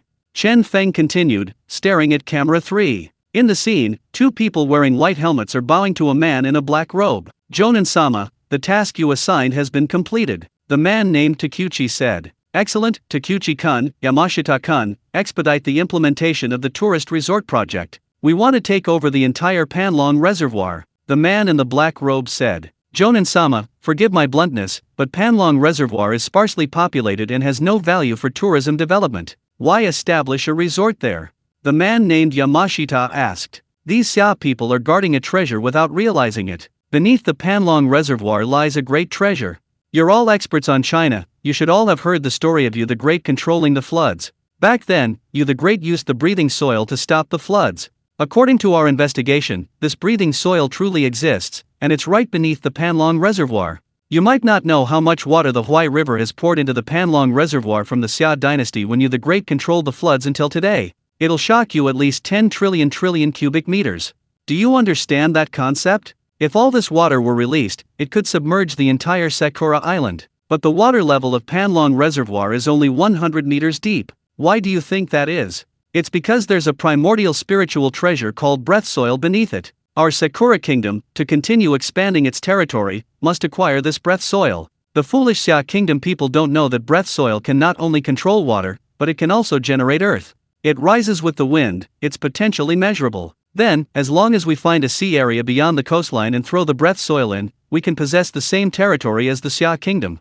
Things were progressing smoothly, and the man in black robes was quite pleased. In a good mood, he shared the secret he knew with the two men. Chapter 90 The Black-Robed Man's Eye Technique, Chase Along the Huai River. Upon hearing this, Takuchi and Yamashita wore expressions of disbelief. Isn't this a myth? How could it become real? However, the Jonin-sama understood their thoughts. After all, he had the same expression when he first heard it. In that case, why don't we just secretly send people to infiltrate Panlong Reservoir and search for it? Wouldn't that be faster? Takuchi asked doubtfully. Foolish. Without a tourist resort as a cover, what we're doing will soon be noticed by the relevant agencies of Xia Kingdom. Then forget about digging for the breath of soil, none of us will be able to leave. The man in black robes glared fiercely at Takuchi. Alright, take me to where the tears of breath of soil are stored. I also need to verify the legend's authenticity. A moment later, led by Takuchi and Yamashita, the man in black robes arrived at the warehouse storing the yellow clay. You two, get out. No one is allowed to enter without my order. The man in black robes ordered. After the two left the warehouse, the man in black robes took out 5 small flags from his person. They were inscribed with the characters of the Xia Kingdom: metal, wood, water, fire, and earth. He placed the 5 flags around the pile of yellow clay, then climbed to the top. He sat cross-legged, chanting incantations. A black whirlwind emanated from behind him, and the man in black robes vanished into thin air. The black whirlwind grew stronger and larger, quickly engulfing the entire pile of yellow clay. As his incantation grew louder, the pile of yellow clay gradually vaporized. Seeing this, Chen Feng thought to himself, this so-called Jonin is indeed skilled. Since the tears of breath of earth can vaporize, he can certainly refine it too. He was currently about 1,000 meters away from the man in black robes. He could reach him instantly using his space-breaking technique. He wasn't in a hurry, he wanted to observe further. About an hour later, the black whirlwind in the warehouse was slowly enveloped by yellow mist, transforming into a yellow whirlwind. Then it shrank, its color growing increasingly golden. 30 minutes later, a dark figure tumbled out. It was the man in black robes. His face was now deathly pale, but he continued chanting. The golden whirlwind slowly solidified, transforming into 10 fist-sized drops of golden liquid. Seeing this, the man in black robes finally showed joy. The next moment, guided by him, the 10 fist-sized drops of golden liquid slowly fell into 10 jade bottles he had prepared beforehand. Then he went over, sealed the bottles, let out a long sigh, and sat down cross-legged. The man in black robes hadn't expected this purification process to be so energy-consuming. Just as he was about to relax, a ripple suddenly appeared in the space before him. A man materialized out of thin air, raising his right hand. Aiming at the 10 jade bottles, a flash of blue light appeared, and the 10 jade bottles vanished on the spot. Who else could this person be but Chen Feng? Who are you? The black-robed man roared in fury, thrusting his 5 elements array flag forward to envelop Chen Feng. Chen Feng dodged with a thought. And who are you? What is your purpose with the Xia Kingdom? Chen Feng stared coldly at the black-robed man. The man in black robes didn't answer.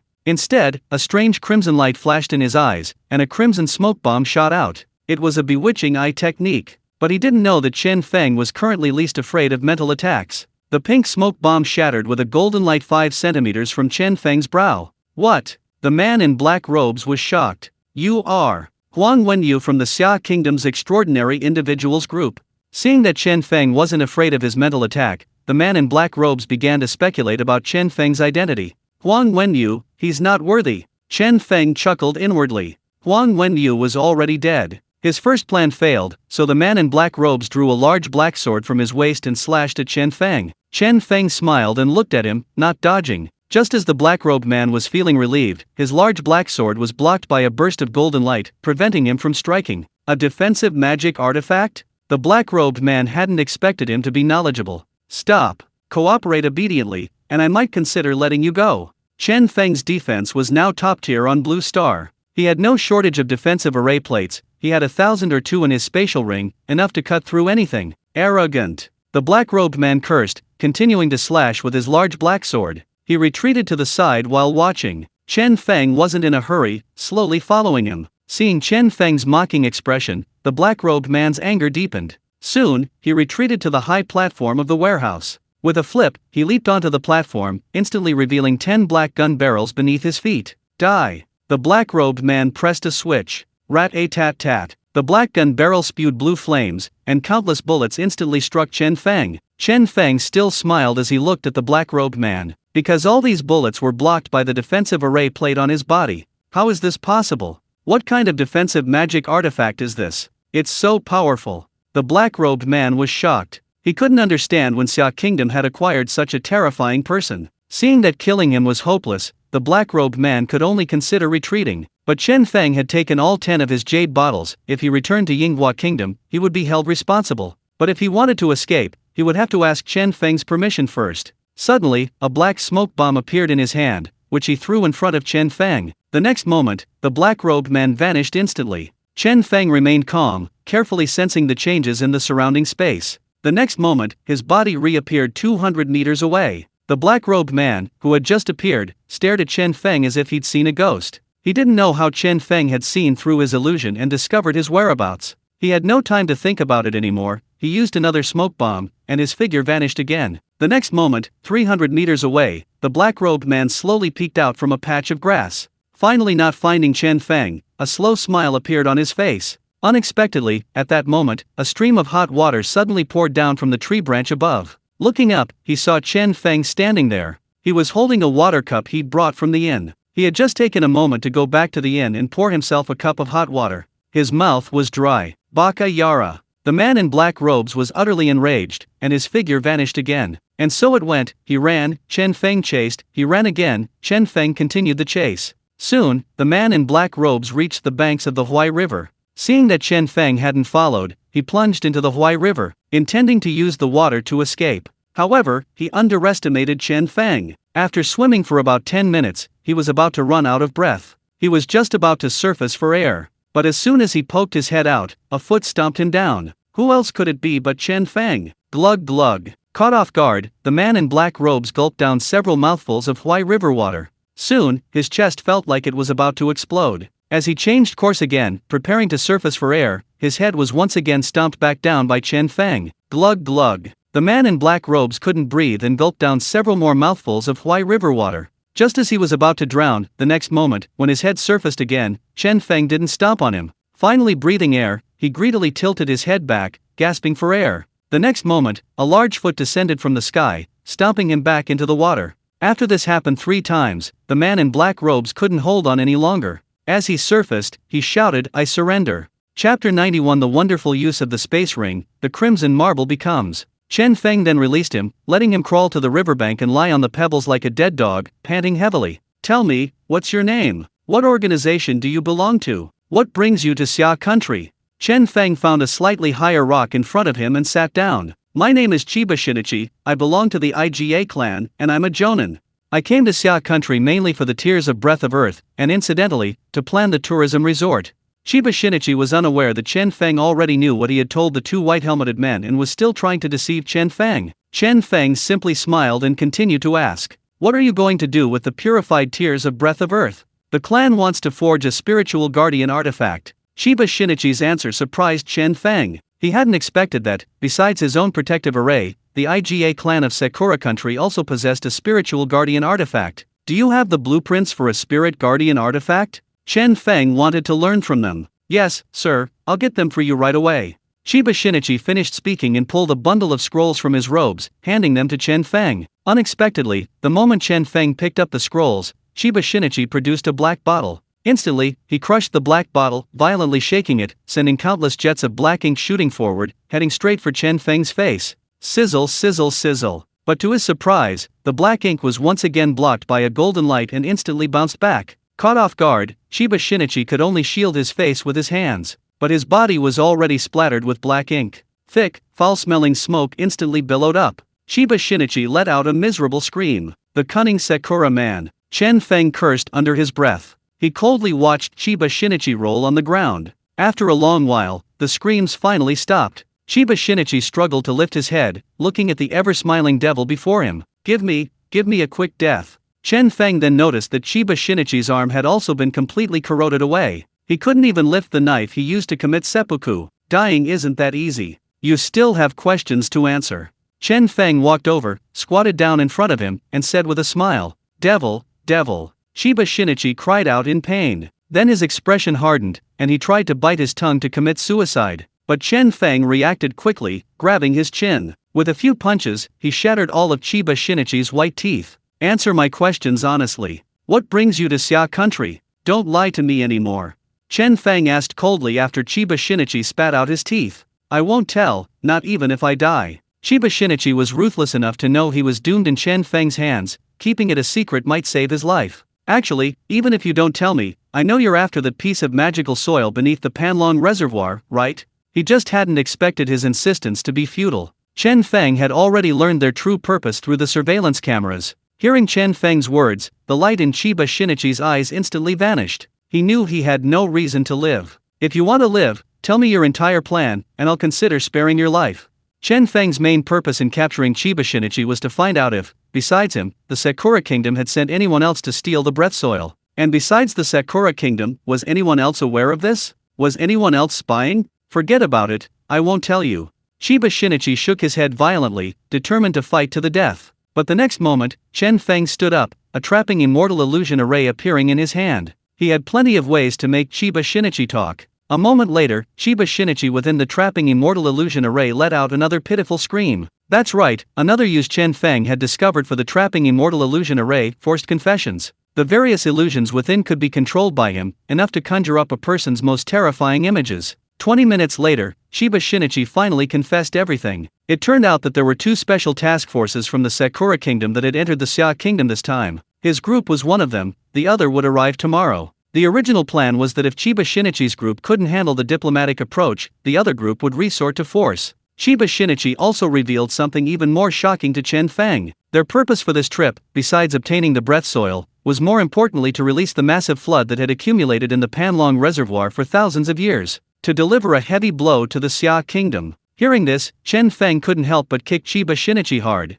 Damn Sakura people. Chiba Shinichi also revealed that the United States would also send strong individuals tomorrow. It turned out that Chiba Shinichi was a double agent for the United States, infiltrated into the Sakura Kingdom. Now, there was no other value to be found in him. Chen Feng directly released a spatial cage, trapping Chiba Shinichi inside. Then, he tossed this spatial cage into his spatial ring. Unexpectedly, the spatial cage instantly compressed to the size of a marble upon entering the ring. Chiba Shinichi inside instantly turned into a cloud of blood mist. Chen Feng's spatial ring now contained its first blood-red marble. This was another use Chen Feng had successfully discovered for his spatial ring. He named this technique blood-red marble. Chen Feng was unaware that he had inadvertently triggered a bug in the spatial rules. He had exploited a flaw in the spatial ring, because it could not store living beings. A living being inside would be instantly annihilated. After dismantling the trapping immortal illusion array, Chen Feng left the Huai River bank and returned to his inn. After a moment's thought, he still made a phone call to Shen Ruanan.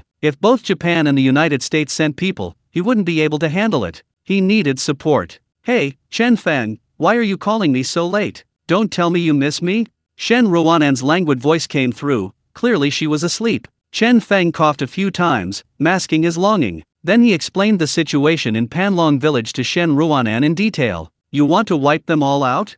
Shen Ruanan immediately understood Chen Feng's meaning. "That's right, these guys are ruthless and ambitious. They won't stop until they learn a lesson." "Okay, I understand. I'll arrange it. Have you gotten any stronger lately? Remember to challenge me soon." She couldn't resist teasing Chen Feng at the end. Hanging up the phone, Chen Feng wiped the sweat from his brow. He'd only challenged Shen Ruanan if he wanted to be humiliated. She was known as a human female tyrant. With his defensive array removed, Chen Feng probably wouldn't last 2 moves against her. After a comfortable hot shower, Chen Feng decided to get a good night's sleep, knowing there was a fierce battle tomorrow night. He slept until after 10 a.m. the next day. Just as he finished washing up, Shen Ruanan called. "Get up! We're downstairs. Come down quickly." Shen Ruanan's excited voice came through the phone. Chen Feng hurried downstairs and found a minibus parked there. A banner hung on it, Bengdu Water Resources Bureau Retired Cotters Tourism Tour Group. Chen Feng chuckled to himself, so blatantly legitimate? That reason actually seems pretty good.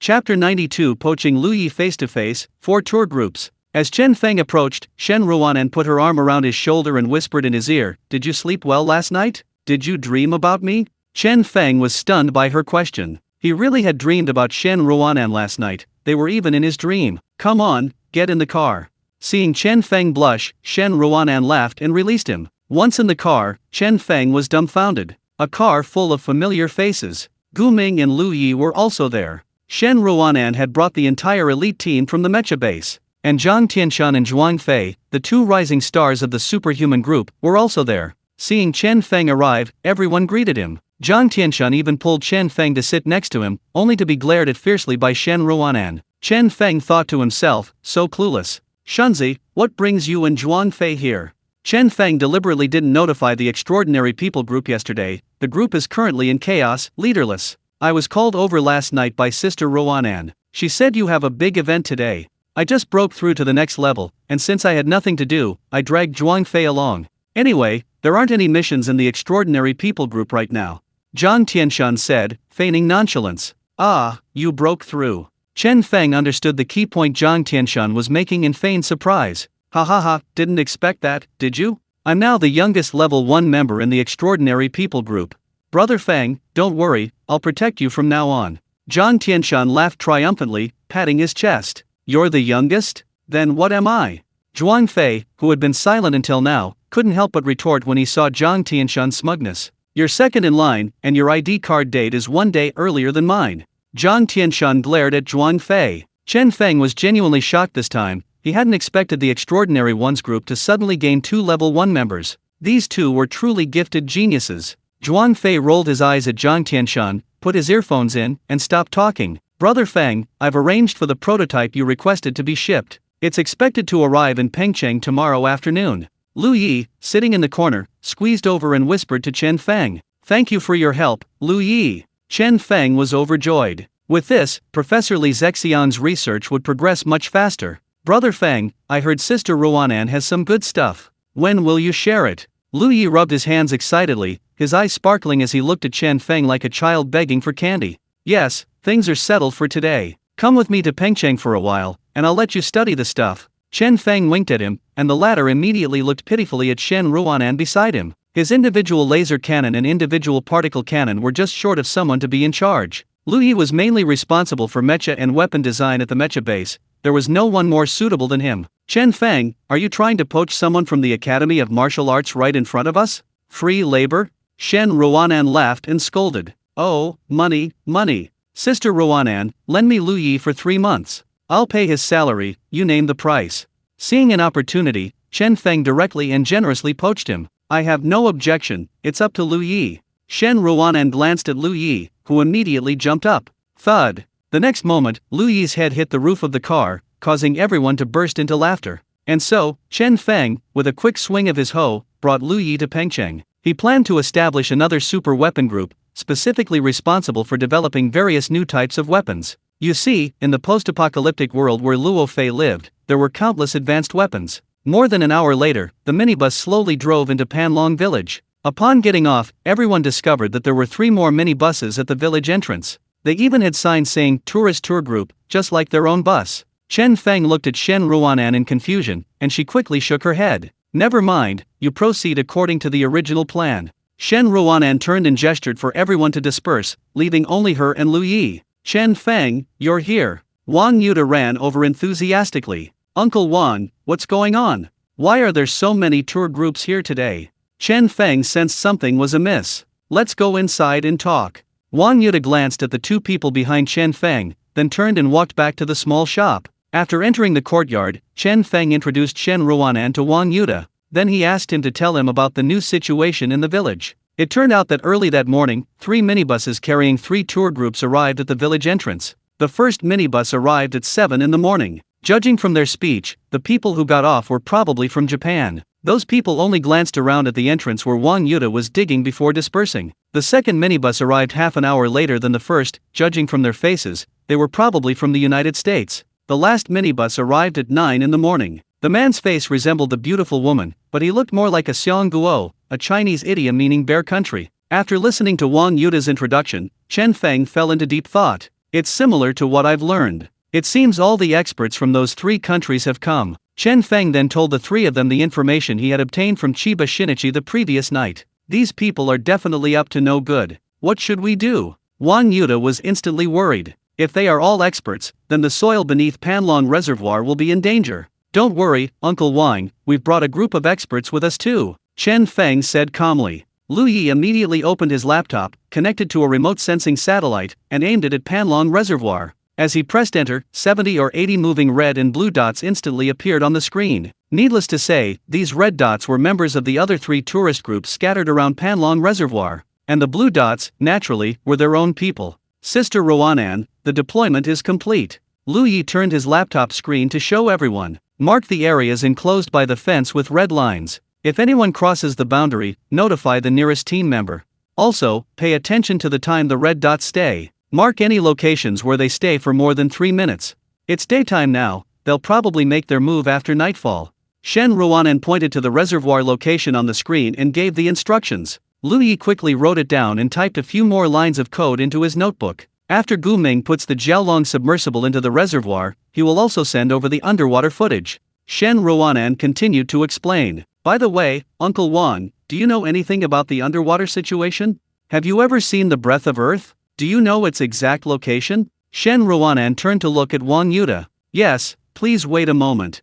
Wang Yuta hurriedly ran into the room and quickly brought out a weathered stone slab. Team leader Shen, this is the underground palace map passed down through generations of our Yuang Palace. It is said that the true body of the Great Yu is buried there, and the breath of Earth is placed within the underground palace. Wang Yuta pointed to the pattern on the stone slab and explained. The pattern on the stone slab was actually a topographical map of the Panlong Reservoir, and the underground palace Wang Yuta mentioned was located at the reservoir's entrance. Lu Yi, once the Jiaolong submersible enters the water, go straight to find the location of the underground palace. Once you find it, just have the Jiaolong stay there and guard it. Next, we just wait for the show to begin tonight. After giving these instructions, Shen Ruanan suddenly looked at Chen Feng. Chen Feng, I'm hungry. Go make me something delicious.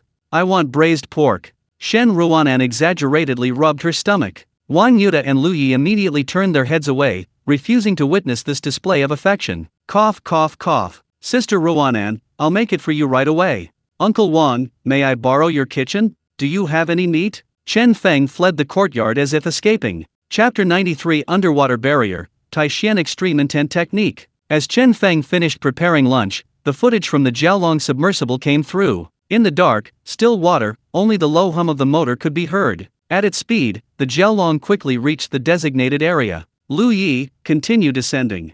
Shen Ruanan instructed Lu Yi while eating the braised pork Chen Feng had just made. At a depth of over 100 meters, the Jiaolong quickly reached the bottom. Sure enough, there was a significant discovery. On the dark seabed, there was an oval-shaped bubble about 100 meters wide, shimmering with a faint golden light. From a distance, it looked somewhat like a barrier. Uncle Wang, have you seen this thing before? Chen Feng asked. Wang Yuta shook his head vigorously. He had never even heard of it, let alone seen it. The legends of Yuang Palace only mentioned the underground palace of the great Yu god beneath the Panlong Reservoir, suppressing the breath of Earth. They didn't mention this thing. Get closer. Bump it. Shen Ruanan continued to command. Lu Yi quickly steered the Jiaolong towards the bubble, but was bounced back. So amazing? Lu Yi, circle it and take a look. Everyone was shocked. They hadn't expected such a miraculous place to exist beneath the Panlong Reservoir. It seemed the breath of Earth might really exist. The Jiaolong slowly started moving, circling the golden bubble. They discovered a strange phenomenon: fish could freely enter and exit the golden bubble. After a moment, Shen Ruanan instructed Lu Yi to control the Jiaolong. Hovering above the golden bubble, it activated a 360-degree reconnaissance of underwater anomalies. Around 2 p.m., the red dots on the surveillance footage began to converge in large numbers towards the village entrance. Soon afterward, these people boarded minibuses again and left Panlong village. However, 20 red dots remained stationary around the Panlong Reservoir. The 20 red dots were divided into 3 groups: 8, 7, and 5 dots respectively. It seems these 20 people represent experts from 3 different countries. Lu Yi, send the location map to Gu Ming and have him arrange for combat personnel to reach the corresponding positions as quickly as possible. Chen Feng, I'm going out for a bit. Your combat strength is lacking, stay here with Lu Yi and keep Uncle Wang company. After giving her instructions, Shen Ruanan left the courtyard. Chen Feng chatted with Wang Yu for a while, then found a room in his house and went into seclusion to refine an array plate. Shen Ruanan was right. Although his defense was invincible, his own combat strength was truly pathetic. He could only create more sets of the immortal trapping illusion array and disposable explosive array plates to improve his attack power. Ding, a new transaction task has been received. Please check it, host.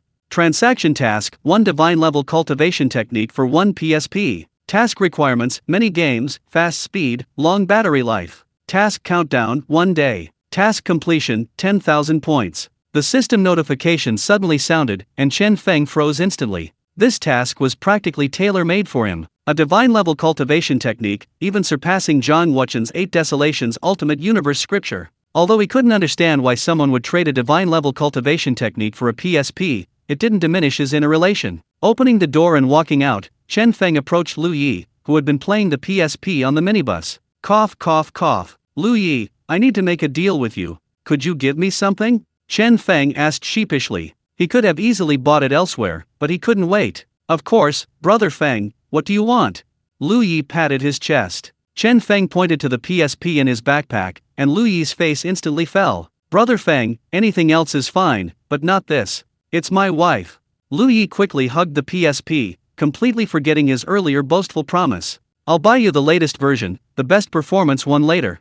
Chen Feng practically snatched it from him. Brother Feng, this is the latest version, the best performance one. Lu Yi hugged the PSP tightly, his eyes reddening. Sigh, I was just saying I'd show you the data on the individual particle cannon right now, looks like I'll have to think about it some more. Chen Feng shook his head and sighed. What did you say? Really? Brother Feng, are you serious? Here you go, here you go. Take it, take it. Upon hearing Chen Feng mention information about a new weapon, Lu Yi's eyes widened. Isn't that your wife? Chen Feng shook his head again. A concubine, just a concubine. I have plenty of PSPs at home. Brother Feng, look, I've cleaned it for you. It's brand new, just bought it, don't be disgusted.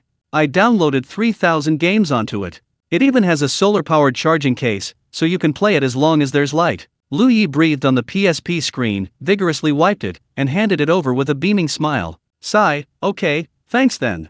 Here's the information, take a look first. Chen Feng reluctantly took the PSP, inwardly overjoyed. Lu Yi took the USB drive from Chen Feng and immediately plugged it into his laptop. Oh my god, Feng Ge, there's even a single-soldier laser cannon. That's so cool, I love you. Just as Chen Feng stepped into the room, Lu Yi's heartfelt confession came from behind him. Chen Feng stumbled, almost falling. He closed the door, placed the PSP on the bed, and stretched out his right hand. System, execute the transaction. A flash of blue light, and the PSP vanished instantly. A series of system notifications quickly filled his mind. Ding, transaction complete. Ding, congratulations to the host for obtaining the traded item, the divine level cultivation technique, Tai Xian Ji Gong. Ding, congratulations to the host for gaining 10,000 points, currently at 58,700 points.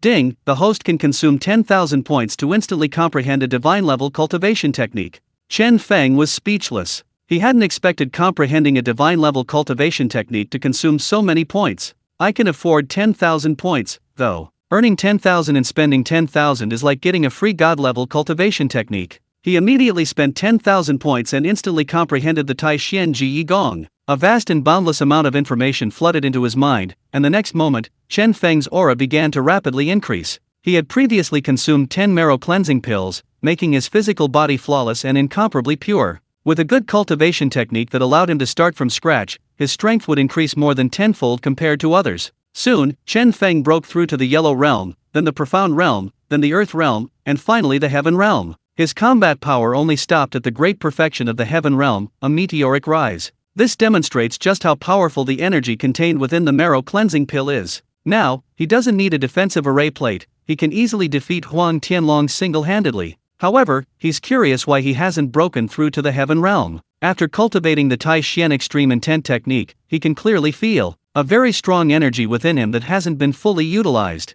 Could it be that I need to take foundation establishment pills? Thinking this, Chen Feng took out 10 foundation establishment pills and popped them into his mouth. Boom! A powerful energy instantly erupted within him, but he still didn't break through. His realm remained at the great perfection of the Heaven Realm, even though the energy within him had increased. System, what's going on? Do you know? Chen Feng asked, unwilling to give up. The world you inhabit is a sealed small world, unable to break through to the heavenly realm. The system's answer made Chen Feng's heart sink. Blue Star was actually a sealed small world. Is there a solution? Chen Feng continued to ask. Break the seal, or ascend to a higher dimension. But the specific method will require you to explore it yourself. Fortunately, the system gave him a glimmer of hope. Chapter 94 Vermilion Bird in Will-o'-the-Wisp, Shen Ruan'an's feelings. Perhaps he could communicate with Zhang Wuchen. As a powerful elder statesman of Blue Star, he might know the secret. The next moment, Chen Feng's thoughts stirred, and his body appeared 10 kilometers away on the banks of the Huai River, the place where he had killed Chiba Shinichi last time. His ability to traverse space has increased so much. Chen Feng was overjoyed. Previously, he could only travel a maximum of 2 kilometers, now, it had instantly increased 5-fold. Moreover, he had a feeling that this was far from his limit. He would test the power of the spatial cage again. Chen Feng conjured the spatial cage once more. He found it to be more than 10 times larger than before, and its toughness seemed to have increased significantly as well. As his thoughts shifted, the spatial cage shrunk and expanded, like a bouncy bubble. Chen Feng then conjured a long spatial rift and cleaved it towards a large rock beside him. With a crack, the rock shattered. Finally, Chen Feng exerted his power once more, and 100 spatial rifts instantly appeared before him, slashing towards the rocky beach. Boom boom boom. With a series of deafening roars, the rocky beach was reduced to a mess. It's done. Chen Feng clenched his fist and swung it forcefully. So this is what it feels like to become stronger, not bad at all. Chen Feng's mind raced again, and his body returned to Wang Yuta's room. His combat power had suddenly increased so much, he now really wanted to challenge Shen Ruan'an. Chen Feng thought to himself, if he used all his trump cards, he might be able to fight Zhang Wuchen one-on-one now. Tonight, his combat power might get its best test. The experts from the 3 countries would all become his stepping stones. He began to anticipate the arrival of night. After the last rays of the setting sun cast their glow, it quickly disappeared into the darkness. The 20 red dots on the surveillance screen finally began to move again. As the leader of this operation, Shibuya seemed to sense a danger in the darkness. It was a skill he had honed over many years of life or death crises. Everyone, please be extra careful. Xia Kingdom is full of talented people, hidden dragons, and crouching tigers. I feel like today has gone too smoothly, it's too quiet around here. Shibuya gave an order. Soon they reached the fence, and with a light leap, everyone jumped over. Kawa-kun, I'm counting on you. Standing by the reservoir, Shibuya patted the shoulder of a young man beside him. This was none other than Kawa-ku, the most skilled water-style ninja of the IGA clan. Don't worry, leader, I'll be right back. Kawa-ku finished speaking and plunged into the Panlong reservoir. Meanwhile, similar things were happening elsewhere by the reservoir. The leader of the beautiful country this time was Pharaoh Roy. After Dracula's capture, Pharaoh Roy became the new leader of the beautiful country's special abilities group. He hadn't originally intended to come, planning to continue recuperating. But when he learned that the Tears of the Breath of Earth could be used to forge a mental defense artifact, he couldn't sit still. He had previously seen the blueprints given to him by Chiba Shinichi. He knew that with minor modifications, the mental defense artifact could be transformed into a mental amplification artifact. If he obtained the Tears of the Breath of Earth and successfully forged this artifact, his strength would increase dramatically. Therefore, he risked everything, bringing the great black sword Romeo, to once again enter the Xia Kingdom, intending to seize the Breath of Earth. Medina, go down and scout the situation first. Upon reaching the shore, Pharaoh Roy pointed to a girl in blue and instructed her. This was Medina, a water-based ability user from the beautiful country's ability group. Medina nodded, her body instantly transforming into a stream of blue liquid and flowing into the reservoir. The leader of the Bear Country was the tyrant Andre. After Ivanov was captured, he became the new leader of the Bear Country's ability team. Anna, are you sure the thing is down there? Andre asked, pointing to the water ahead. The 5 members of the Bear Country were standing closest to the location of the underground palace. Yes, Andre, I sense that what we're looking for is there. The prophet Anna nodded. They had come to the Xia Country to steal the Breath of Earth. Last time, Zhang Wuchen captured Ivanov, and they intended to exchange the Breath of Earth for it. If the Breath of Earth was truly as miraculous as the legends described, Zhang Wuchen would definitely be willing to exchange it. Alright, you guys wait here, I'll go down and check the situation. After saying this, Andre jumped into the water. In Wang Yuta's courtyard, Chen Feng and Lu Yi stared at the red dots on the monitor, their hearts pounding with excitement. Brother Feng, the show's about to begin. On the screen, 3 red dots were rapidly approaching the Jiaolong. Needless to say, the 3 red dots were Mei Chuanku, Medina, and Andre. Lu Yi, notify them to start closing the net. Shen Ruan'an, standing nearby, shook her head at the excited two. Chen Feng, pick a spot, I'll take you for a walk in the breeze. Shen Ruan'an pointed to the location where the 3 red dots were clustered on the monitor. Chen Feng casually pointed, it was the location of the IGA family, where Chiba Yuo was. Come on, let's go to the village entrance first. I'll give you a gift. Shen Ruan'an said, pulling Chen Feng outside. Chen Feng was thrilled to suddenly hear someone say they were giving him a gift. Soon, the two reached an open space at the village entrance. "Come out!" Shen Ruanan raised her right palm and gave a soft shout towards the open space. The next moment, two towering mechs appeared out of thin air. One red, one black, both exuding an imposing aura. The red mech, like a blazing fire, was Shen Rulan's personal mech, the Vermilion Bird. The black mech, like a black rock, exuded a powerful killing intent within its stillness. "Chen Feng, the black one is yours. Do you like it? It doesn't have a name yet. Let's give it one." Shen Ruanan smiled, her eyes filled with tenderness as she looked at Chen Feng. "I love it, I love it, I love it so much." Chen Feng ran over and hugged the black mech's leg, utterly overjoyed. Originally, his combat strength had already increased dramatically that afternoon, rendering him no longer needing the mecha's protection. But what man could resist the allure of a mecha? Especially a black mecha, a mysterious and domineering presence. "From now on, I'll call you Ghostfire." Chen Feng finally gave his black mecha this name. He had wanted to be Ghostfire Boy for a long time. Sensing that it had a name, the Ghostfire mecha slowly opened the cockpit door. "Master, come in quickly, let's go for a drive." A soft, childlike voice rang out. It was the Ghostfire mecha's system voice. "It has to be Sister Ruanan, she really understands me so well." Hearing the voice, Chen Feng felt a surge of pride and, with a thought, entered the cockpit. Unexpectedly, his cockpit had 2 seats. "What are you waiting for? Take me for a spin." The next moment, Shen Ruanan's voice rang out behind him. Her Vermilion Bird mecha had already been stored away. This is a couple's ride. Chen Feng thought to himself, his heart already overflowing with joy. Looking at Shen Ruanan's rosy cheeks, Chen Feng understood her feelings perfectly. He pulled Shen Ruanan close and kissed her. Chapter 95 The Crimson Miraculous Sword, Chiba's first battle against 2. 5 minutes later, the Ghostfire mech soared into the sky. Wow, that was so exhilarating. In the cockpit, Chen Feng excitedly held Shen Ruanan's hand. "TCH, what's so exhilarating? Me or it?" Shen Ruanan, her face flushed, laughed and scolded. At this moment, her eyes were filled with tenderness, a far cry from her aloof queen persona. Both were exhilarating, but Ruanan Ji was even more so. Chen Feng was overjoyed. "Master, you can't be biased." A sweet, childlike voice rang out, and the two looked at each other and burst into laughter. Unexpectedly, this mech system was quite jealous. "Ruanan Ji, you gave me such a precious gift. It wouldn't be right not to reciprocate, so how about I give myself to you as a gift?" After his strength improved, Chen Feng finally dared to joke with Shen Ruanan. "You can't beat me anyway, so hurry up and get stronger, my little man." Shen Ruanan turned and cupped Chen Feng's face in her hands, speaking earnestly. She admired strength, and she had great confidence in Chen Feng. "How do you know I can't beat you, ha ha ha?" Chen Feng laughed loudly. Tonight he was going to win over Shen Ruanan. Shen Ruanan looked at Chen Feng thoughtfully. He seemed a little different today. The next moment, Chen Feng stopped ascending and began to control the Ghostfire to descend, heading towards the location he had chosen. Shen Ruanan also asked Chen Feng to open the hatch and let her out. She wasn't used to the Ghostfire, she wanted to fight using the Vermilion Bird. Boom! 3 seconds later, Will-O-the-Wisp and Vermilion Bird landed abruptly, startling Chiba-Yu and the others on the shore. Splash! At the same moment, a figure emerged from the water. It was Umkowaku, who had previously entered the water. "Boss, it's bad. An ambush!"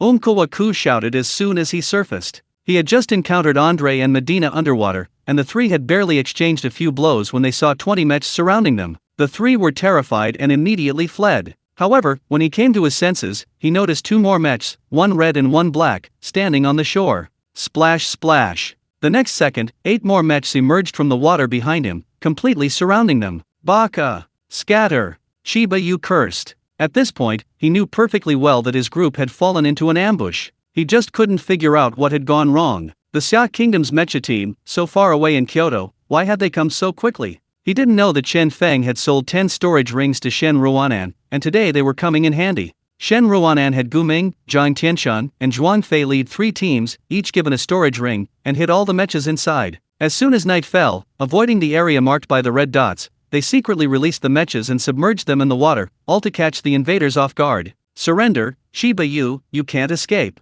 Shen Ruanan's voice came from inside the mecha. "Humph, even if Mo Kaishin came, he couldn't stop me.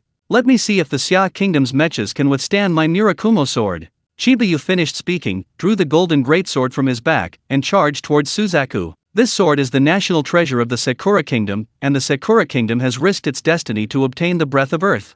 Faced with a master of Chiba Yu's caliber, firearms are useless. Shen Ruanan swiftly drew the 30-meter-long broadsword from behind the vermilion bird and slashed down fiercely at Chiba Yu. Chiba Yu dodged in a flash. The next moment, he leaped high into the air, unleashing a 20-meter-long golden sword beam that shot straight towards the vermilion bird's cockpit. Boom! Shen Ruanan parried the sword beam with her longsword. While the two were fighting, other IGA clan ninjas joined the battle. Only Chen Feng stood by and watched. His previous mecha training involved simulated battles against other mechas. But this battle, a mecha versus a real person, seemed a little different. He discovered that as long as one's movement speed was fast enough, it was easy to dodge the mecha's melee attacks. Considering the safety of the residents around the reservoir, Shen Ruanan had long ago ordered that firearms should not be used unless absolutely necessary. However, even if firearms were used, unless they were large-scale missile-level weapons, they wouldn't be effective against a powerhouse like Chiba Yu. But the Xia Kingdom's mecha team had a secret weapon: animal-catching nets.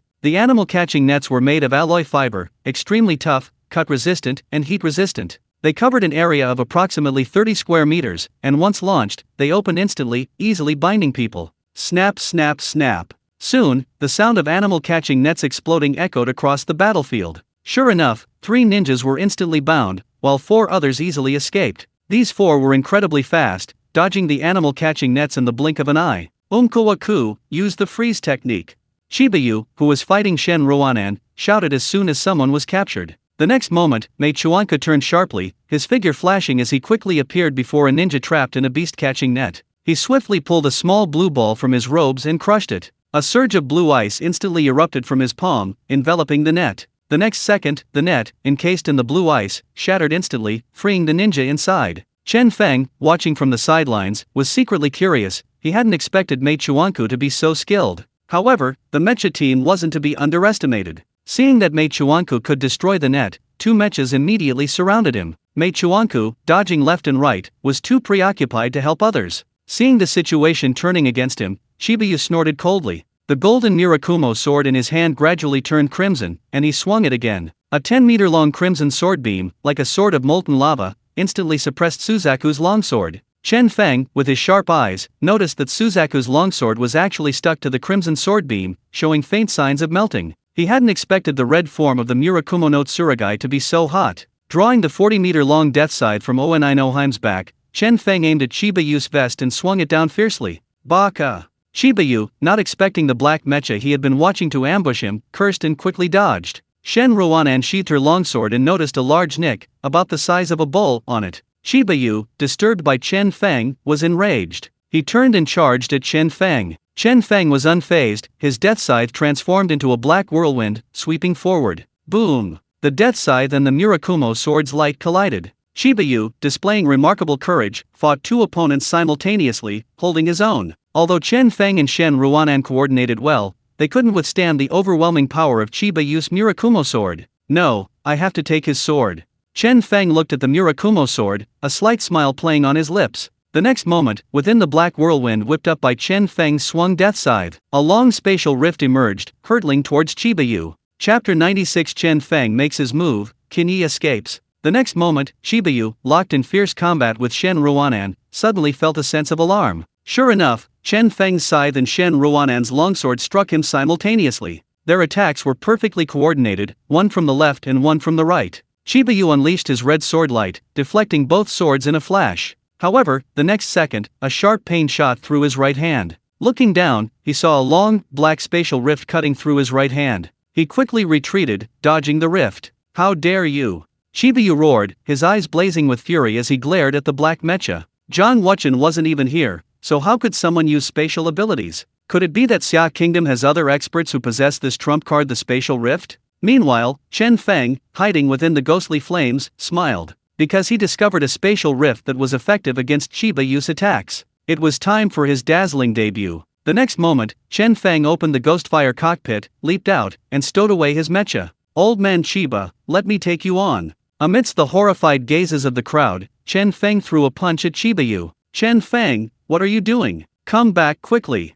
You can't beat him. Shen Ruanan cried anxiously. Although she knew Chen Feng possessed numerous defensive magical artifacts, making him virtually invincible, the red sword light of the Mirakumo sword was now far too terrifying. She feared Chen Feng couldn't withstand it. Sister Ruanan, stop for a moment and see if I can handle it. As she spoke, Chen Feng had already thrown a punch. A blue light bullet, swift as a meteor, arrived in an instant, heading straight for Chiba Yu's right wrist. Chiba Yu was furious that Chen Feng, an unknown junior, dared to challenge him to a duel. And to make matters worse, he was flaunting his relationship with Shen Ruanan right in front of him. His Mirakumo sword thrust straight at the blue light bullet, but unexpectedly, the bullet exploded instantly upon impact. Dozens of black spatial rifts instantly expanded and shot out. This was Chen Feng's newly developed killing move, spatial bombs. He compressed the spatial cage to its limit and then injected spatial rifts into it. The explosion upon impact was unexpected. This also solved the problem of slow spatial rift movement, making it incredibly effective. Chiba Yu was indeed hit, his figure flashing repeatedly. Even so, a strand of hair was cut off near his right ear. Shen Ruanan, who had originally intended to rush to help, stopped. She didn't know when Chen Feng had suddenly become so strong. No wonder he said those provocative things inside the mecha. Could it be that he already possesses the strength to defeat me? He can taste me any time? Thinking this, Shen Ruanan inside the mecha blushed. For a moment, she even outshone Zuck. In the night sky, Chen Feng's fists charged forward, blue light bullets raining down like meteors, completely engulfing Chiba Yu. Bang bang bang. In the night sky, Chiba Yu wielded his red sword, desperately trying to escape. Chen Feng's spatial bombs, while not enough to fatally wound him, the numerous spatial rifts left him in a sorry state. Before long, Chiba Yu's clothes were torn to shreds. Chiba Yu had never experienced such a humiliating battle, and in the next instant, he went berserk. With a chant, a black mist emanated from his body. Instantly enveloping him, the Mirakumo sword in his hand changed color again, turning pitch black. Chen Feng's spatial bomb, upon touching the black Mirakumo sword, melted instantly like snow in spring. Give me your life. The enraged Chiba Yu moved swiftly, charging directly in front of Chen Feng and slashing down with his sword. Crack crack crack. More than a dozen crisp sounds rang out from Chen Feng's body, as Chiba Yu's attack shattered more than a dozen defensive array plates. This demonstrated the immense power of his attack. However, this was the opportunity Chen Feng had been waiting for. The next moment, a spatial cage instantly appeared, enveloping Chiba Yu's right arm. Then came another spatial cage, and another. In less than a breath, Chen Feng released nearly 10 spatial cages onto Chiba Yu's right arm, which immediately began to spin rapidly. In an instant, hundreds of spatial rifts, propelled by the spatial cages, sliced through his right arm like a cutting machine. The fallen black Mirakumo sword, losing Chiba Yu's support, reverted to its normal golden form. The next second, Chen Feng encased it in a spatial cage and tossed it into his spatial ring. Chiba Yu cried out in pain, ignoring the agony in his right arm, his body transforming into a cloud of black mist. He split into 5 and fled at top speed. Chen Feng's methods were too bizarre, he knew he was no match.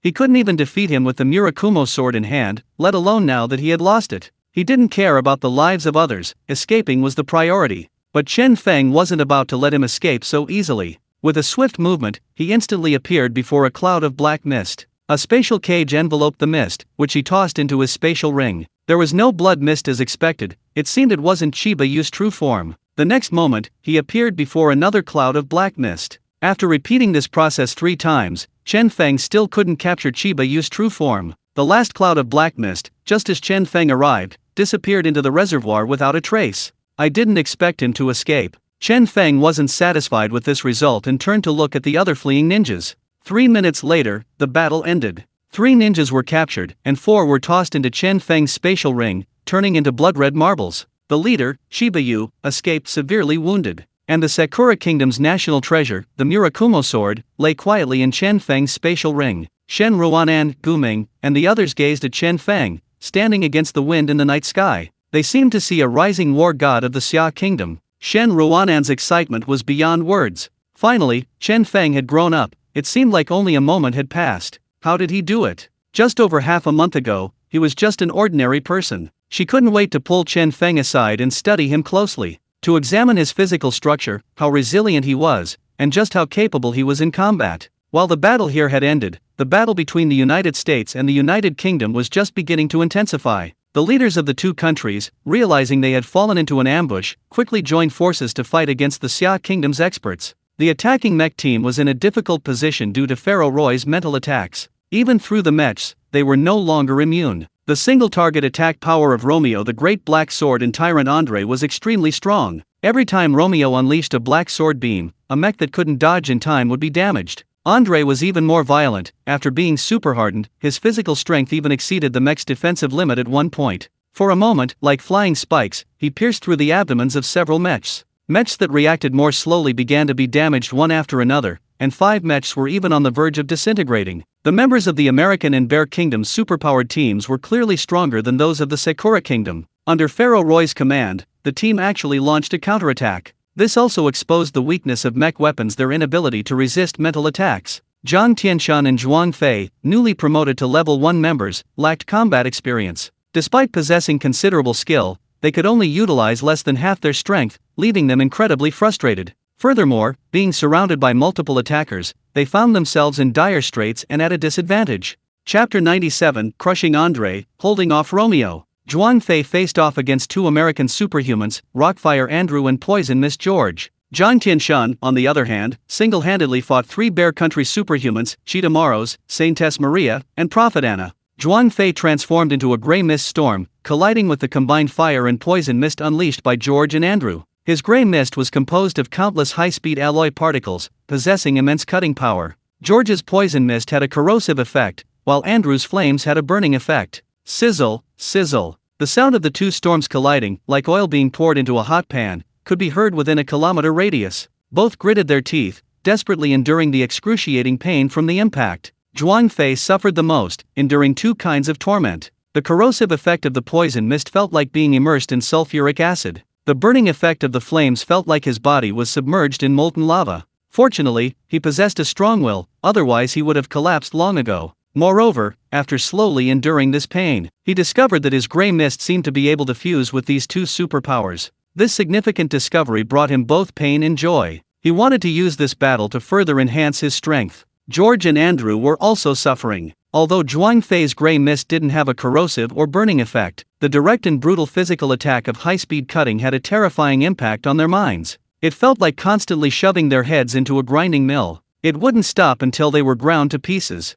Zhang Tianshan's battle was relatively easier, although both he and Moro's superpowers involved high-speed movement. But after his advancement, he could practically teleport. If it weren't for Saint Mary constantly casting great purification spells to slow him down, he probably would have already taken down the 3 of them. The 3-man team from the Bear Kingdom had a clear division of labor. Anna pointed out the location, Maria cast a powerful purification spell to slow them down, and Moros was responsible for the attack. Thankfully, Zhang Tianshan still had Chen Feng's disposable defensive array plate, preventing him from being injured. However, Zhang Tianshan was getting anxious due to the lack of progress. He could hear the battle on the other side nearing its end. He estimated that Chen Feng and Shen Ruanan would be coming to help. He had just boasted to Chen Feng that he would protect him. If Chen Feng saw that he couldn't even handle these few small fry, how embarrassing would that be? Therefore, Zhang Tianshan changed his strategy. He stopped engaging Moros and instead focused on the Prophet Anna. If he could kill her first, his speed advantage could be utilized. The next moment, Zhang Tianshan, who was about to collide with Moros, vanished instantly.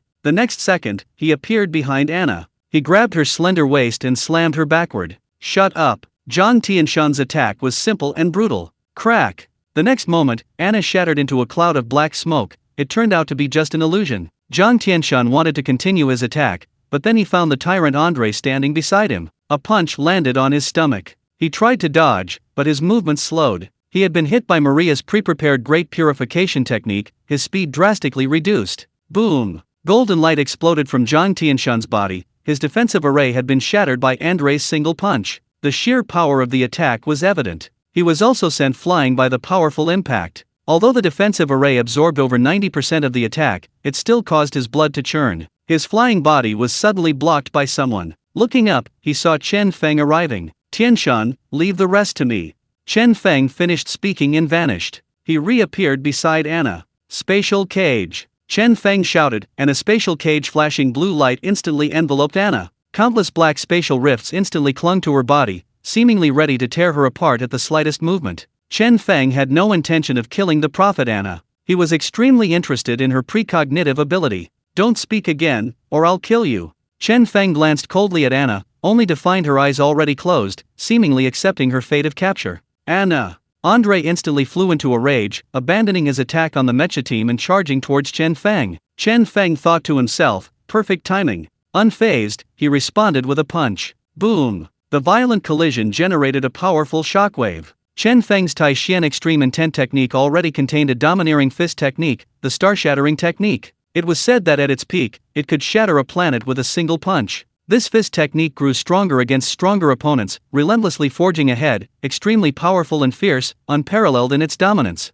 Two golden rays erupted from Chen Feng's body, as Andrei's attack shattered two of his defensive array plates. However, his current strength was already at the great perfection of the heavenly realm. The damage from such an attack was naturally negligible. Conversely, Andrei, known as the Tyrant, was sent flying 100 meters backward by a single punch from Chen Feng. Chen Feng's punch was terrifyingly powerful. "I'll help you." Seeing Andrei at a disadvantage, Pharaoh Roy instantly lost his composure. Andrei and Romeo were the strongest fighters here. If either of them were injured, they would have a hard time breaking through the encirclement. Ragnarok. The next moment, Roy unleashed his ultimate move. A crimson storm appeared out of nowhere, and a terrifying mental attack arrived in an instant. Chen Feng's lips curled slightly. In the past, he might have been afraid. But now, with the protective array and his enhanced mental power, he was unparalleled. Roy couldn't possibly harm him in the slightest. Ignoring the terrifying pressure of Ragnarok, Chen Feng's mind raced, and he punched Andrei again. Bang! Andrei couldn't dodge in time and was slammed into the ground by Chen Feng's punch.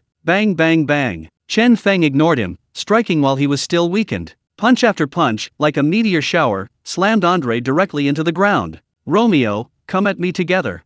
Roy saw that Chen Feng, shrouded in Ragnarok, was completely unaffected. His heart sank. Just what kind of monster was this Chen Feng? It had only been a few days since he last saw him, but he seemed even more terrifying than Jiang Wuchen. Romeo, seeing this, slowly raised his greatsword, held his breath for a second, and then swung it down fiercely. Sigh of the night. A sharp, black sword beam instantly ripped through space. In a flash, it reached Chen Feng's back. It seemed poised to slice through Chen Feng's body at any moment. But Chen Feng remained unprepared, continuing to hurl punches downwards. By this time, Andrei had already been smashed into a pile of iron mud by Chen Feng. Crack! Crack! Crack! After a series of crisp sounds, golden light filled the air around Chen Feng, but he remained unharmed. Romeo's attack had shattered 23 of his defensive array plates. Although it was the strongest attack Chen Feng had faced so far, it was still utterly useless. A spatial cage imprisoned the already stunned Andrei, and Chen Feng leaped out of the pit. A golden longsword appeared in his hand, pointed at Romeo.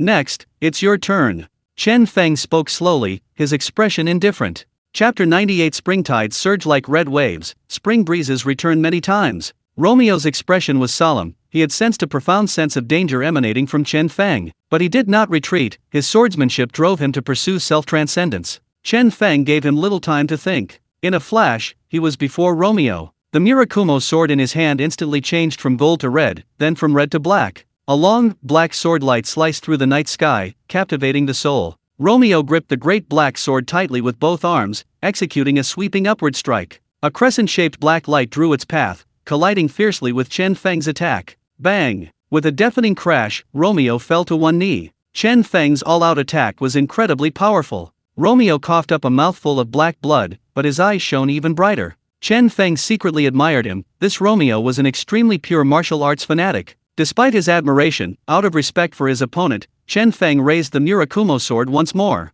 Countless spatial rifts surged from his hands, covering the sword's blade. From a distance, the menacing black swordlight seemed capable of devouring even one's gaze. Sensing this was Chen Feng's most powerful attack, Romeo's eyes blazed instantly. The next moment, his severely wounded body suddenly erupted with an aura several times stronger than before. The great black sword in his hand seemed to come alive, transforming into a black dragon, poised to strike. The sigh of the black dragon. Romeo roared to the sky, stretching his arms forward. The black dragon formed from the sword's power, roaring forth. Boom! With a deafening roar, Chen Feng and Romeo passed each other. The next moment, the great black sword in Romeo's hand snapped in two with a crack, and he fell backward, unconscious. A gaping wound exploded in his chest, spurting out a torrent of hot blood. Beneath it lay stark white bone and a faintly beating heart. That single strike had exhausted all his strength. The great black sword Romeo was defeated. Chen Feng turned, raised the Miraculous sword, and slowly pointed it at Pharaoh Roy. "Next, your turn."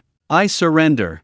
Pharaoh Roy, ever flexible, immediately stopped and landed before Chen Feng. He curiously observed Chen Feng, wondering why he wasn't afraid of his Ragnarok. Roy's surrender was naturally the best outcome. Chen Feng didn't waste any words with him, immediately sealing him and Romeo within two spatial cages. Seeing Roy surrender, Rockfire Andrew and Poison Miss George were overjoyed at the end of their agonizing ordeal and immediately raised the white flag in surrender. Zhuang Fei finally relaxed, collapsing to the ground. Those brief 20 minutes felt like an eternity to him. Without Anna and Andre's support, Maria and Mauro surrendered immediately. Given Chen Feng's brutality, they knew that if he hadn't stopped, they would have been crushed like Andre. The battle was over. Japan, 4 dead, 3 captured, 1 escaped. USA, 5 captured, 1 escaped. Bear Country, 4 captured, 1 seriously injured. USA's water elemental user, Medina, took advantage of the chaos and disappeared into Panlong Reservoir. The high-end combat forces of these 3 countries suffered a severe blow in this battle. After cleaning up the battlefield, everyone gathered around and tossed Chen Feng high into the air. Feeling the cheers of the crowd, Chen Feng felt like he was dreaming. "Brother Feng, tell me quickly, what kind of drug did you take? How are you so powerful?" As soon as Chen Feng landed, Zhang Tianxun rushed over. "Ha ha ha, it's a secret." Chen Feng wasn't unwilling to tell, but he was afraid no one would believe him. This battle marked Chen Feng's official rise to power. After placing dozens of spatial cages on the prisoners, the group began escorting them away from Panlong Reservoir. The battle was over, but the matter here wasn't finished. The next moment, Chen Feng and Shen Ruanan infiltrated Panlong Reservoir, arriving at the location of the Great Yu God's underground palace. They had already been very surprised when they saw this golden barrier through the Jialong's footage. But now, when they actually stood before it, they realized just how awe-inspiring it was. Standing at the bottom of the lake, they approached the golden barrier. Chen Feng mustered all his strength and punched it hard, but it didn't even leave a scratch. Watching a small fish easily pass through the golden bubble, the two were completely stunned. They couldn't understand what kind of primal force this golden barrier was. Chen Feng hadn't found a similar record in the Haoshan sex inheritance. With a thought, Chen Feng drew his Miraculous sword again and thrust it forward. To his surprise, it also failed to pierce through. Now, Chen Feng had a direct understanding of the golden barrier's defensive capabilities. But it wasn't over yet. The next moment, the Miraculous sword turned from gold to red, and he thrust forward again, but to no avail. It turned from red to black, and he thrust again, still to no avail. Finally, Chen Feng conjured his strongest spatial rift and threw it out. It only left a faint white mark on the surface of the golden barrier, still unable to break through. The two exchanged a solemn glance. What's inside here seems to be very unusual. Although Chen Feng was also very curious about the breath of earth, he was currently unable to enter. Having no other choice, after much deliberation, Chen Feng set up another immortal trapping illusion array outside the golden barrier. This was to prevent any unscrupulous individuals from spying on them. After everything was settled, Chen Feng and Shen Ruanan left the bottom of the lake. "When we get back, I'll talk to the leaders here and have this place designated as a military restricted area."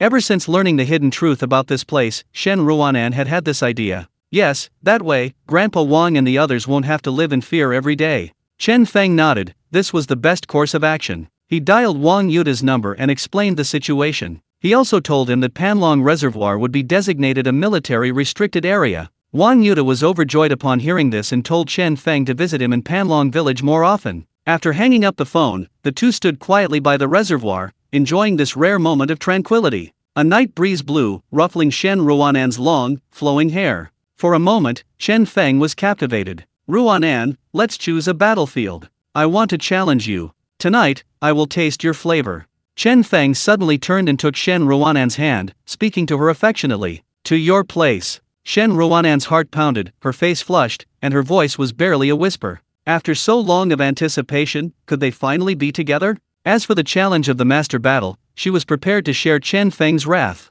For Chen Feng, she was willing to risk everything. "Let's go home." The next moment, Chen Feng summoned his Ghostfire Mecha and pulled her inside. Looking at Shen Ruanan's rosy cheeks, Chen Feng finally felt happiness again. A moment later, the Ghostfire soared into the sky. Over 1,000 kilometers, both far and near. An hour later, a black light descended from the sky, landing on Chen Feng's villa in Pengcheng. Fortunately, the villa's surroundings were very private, and Chen Feng's mecha didn't attract any attention. After retracting the mecha, Chen Feng pulled Shen Ruanan and slowly walked towards the 5th floor. That night, spring tides surged red, and the spring breeze returned several times. Chapter 099 Extend your hand, and I'll give you a star. The next morning, Chen Feng awoke to a warm embrace. Opening his eyes, he found Shen Ruanan still nestled in his arms, fast asleep. But for some reason, a hint of melancholy lingered between her brows. As if sensing Chen Feng's burning gaze, Shen Ruanan slowly opened her eyes. Seeing Chen Feng staring at her, she quickly lowered her head.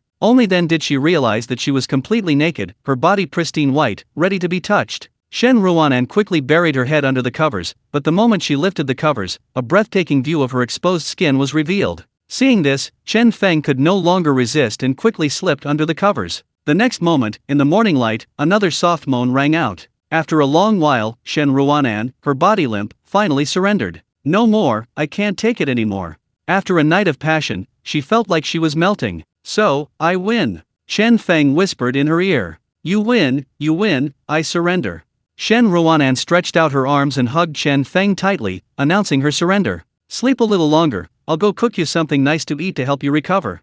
Chen Feng gently tapped her forehead and left the room. The two lingered in the villa until 2 p.m., until Lu Yi called. Brother Feng, I've arrived at Professor Li's studio. I've given him the prototype too, where am I supposed to find you now? Lu Yi was now full of energy, eager to finish the individual particle cannon and laser cannon immediately. Hearing Lu Yi's words, Chen Feng was stunned. He immediately realized that before going to Kyoto, he had asked Lin Xiu to buy several office buildings. He quickly found the location and sent it to Lu Yi. Lu Yi, wait for me here. I'm coming to find you now.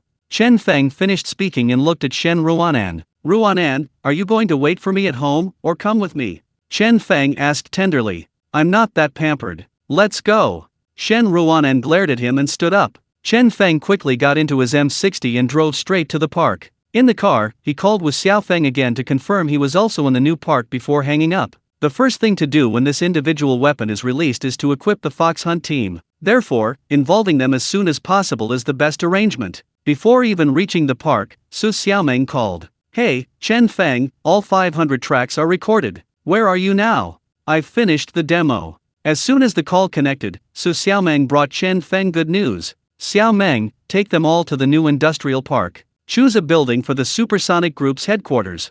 Hurry up, or the good spots will be taken. Chen Feng was overjoyed and quickly made the arrangements. You're much busier than me. Looking at Chen Feng's busy figure, Shen Ruanan smiled wryly. Once I'm done with all this, I should be able to relax. Chen Feng said with a wry smile. Fengmei Pharmaceutical Group and Super Intelligence Group are already on track, Super Speed Group is taking shape, Supersonic Group is developing rapidly, and Super Martial Arts Group is in preparation. Once all 5 of his major groups are on track, he should be able to relax. Then, taking Shen Ruanan sightseeing everywhere would be wonderful. 20 minutes later, the two finally arrived at the new park. Before even reaching the entrance, they found Wu Xiaofeng and Lu Yi already waiting for them. Lu Yi was pulling a suitcase, looking travel-worn. After returning to Kyoto with the mecha team yesterday, he packed his things overnight and rushed to Pengcheng early this morning. Sister Ruanan, where did you go last night? I didn't see you come back from the mecha base.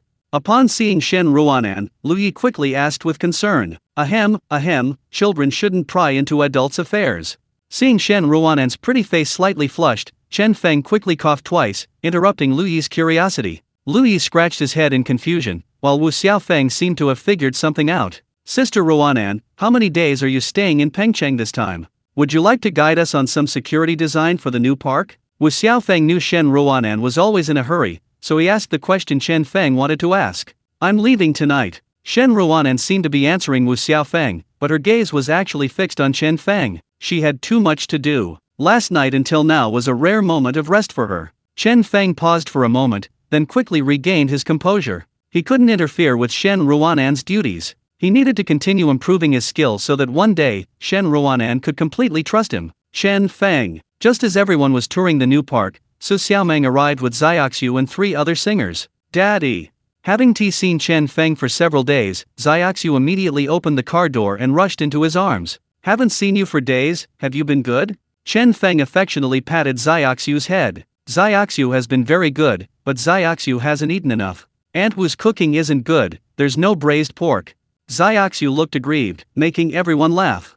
Shen Ruanan looked at her curiously, seemingly thoughtful. Xiaoxiu's identity and test report still haven't reached a definitive conclusion. Ha ha ha, Daddy will cook you something delicious tonight. Chen Feng laughed, quickly coaxing her. Here, Chen Feng, these are demos, take a look. Su Xiaomeng handed over a portable hard drive, which Chen Feng carefully took. This had to be kept safe, it was worth 500 pearl planets. Xiaomeng, you and Lu Yi go choose the headquarters building, I'll wait for you in the conference room. Chen Feng pointed to several office buildings ahead. Su Xiaomeng excitedly pulled her friends away. Lu Yi, dragging his suitcase, was thrilled to see the group of cute girls and immediately ran after them. Seeing no one around, Chen Feng seized the opportunity to take Shen Ruanan's hand and headed to the conference room in the first building. This building was the administrative headquarters of the group alliance, primarily intended for use as a reception center. Because it wasn't officially open yet, there were only a few people around, 2 receptionists and a few cleaning staff. Chen Feng ignored them and went straight to the 6th floor, entering the large conference room. As soon as he sat down, Chen Feng contacted the Bodhi master in the system. System, execute the transaction. With a thought, Chen Feng's portable hard drive containing 500 demo songs of soul music vanished instantly from his spatial ring. A series of system notifications immediately filled his mind. Ding, transaction complete. Ding, congratulations to the host for obtaining the traded goods, 500 pearl planets. Ding, congratulations to the host for obtaining 500,000 points, currently 548,700 points. The next moment, with another thought, a deep blue glass marble appeared in his palm. This is the pearl planet?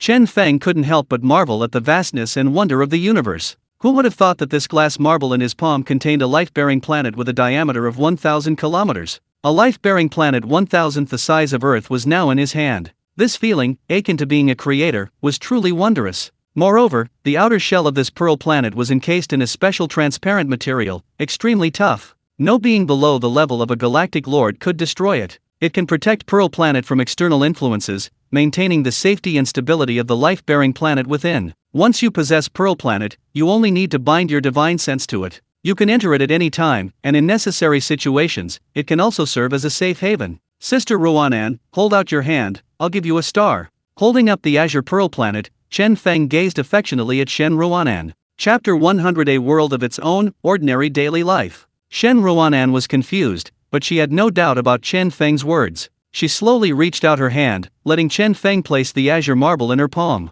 Sister Ruanan, from now on, this is your little world. Chen Feng whispered in her ear, explaining in detail the wonders of Pearl Planet. Shen Ruanan's eyes widened in astonishment. Could such a wondrous creation truly exist in this world? The next moment, she immediately completed the mind binding. Then, everything within Pearl Planet appeared in her mind. So real, so beautiful. Chen Feng, let's go to our world.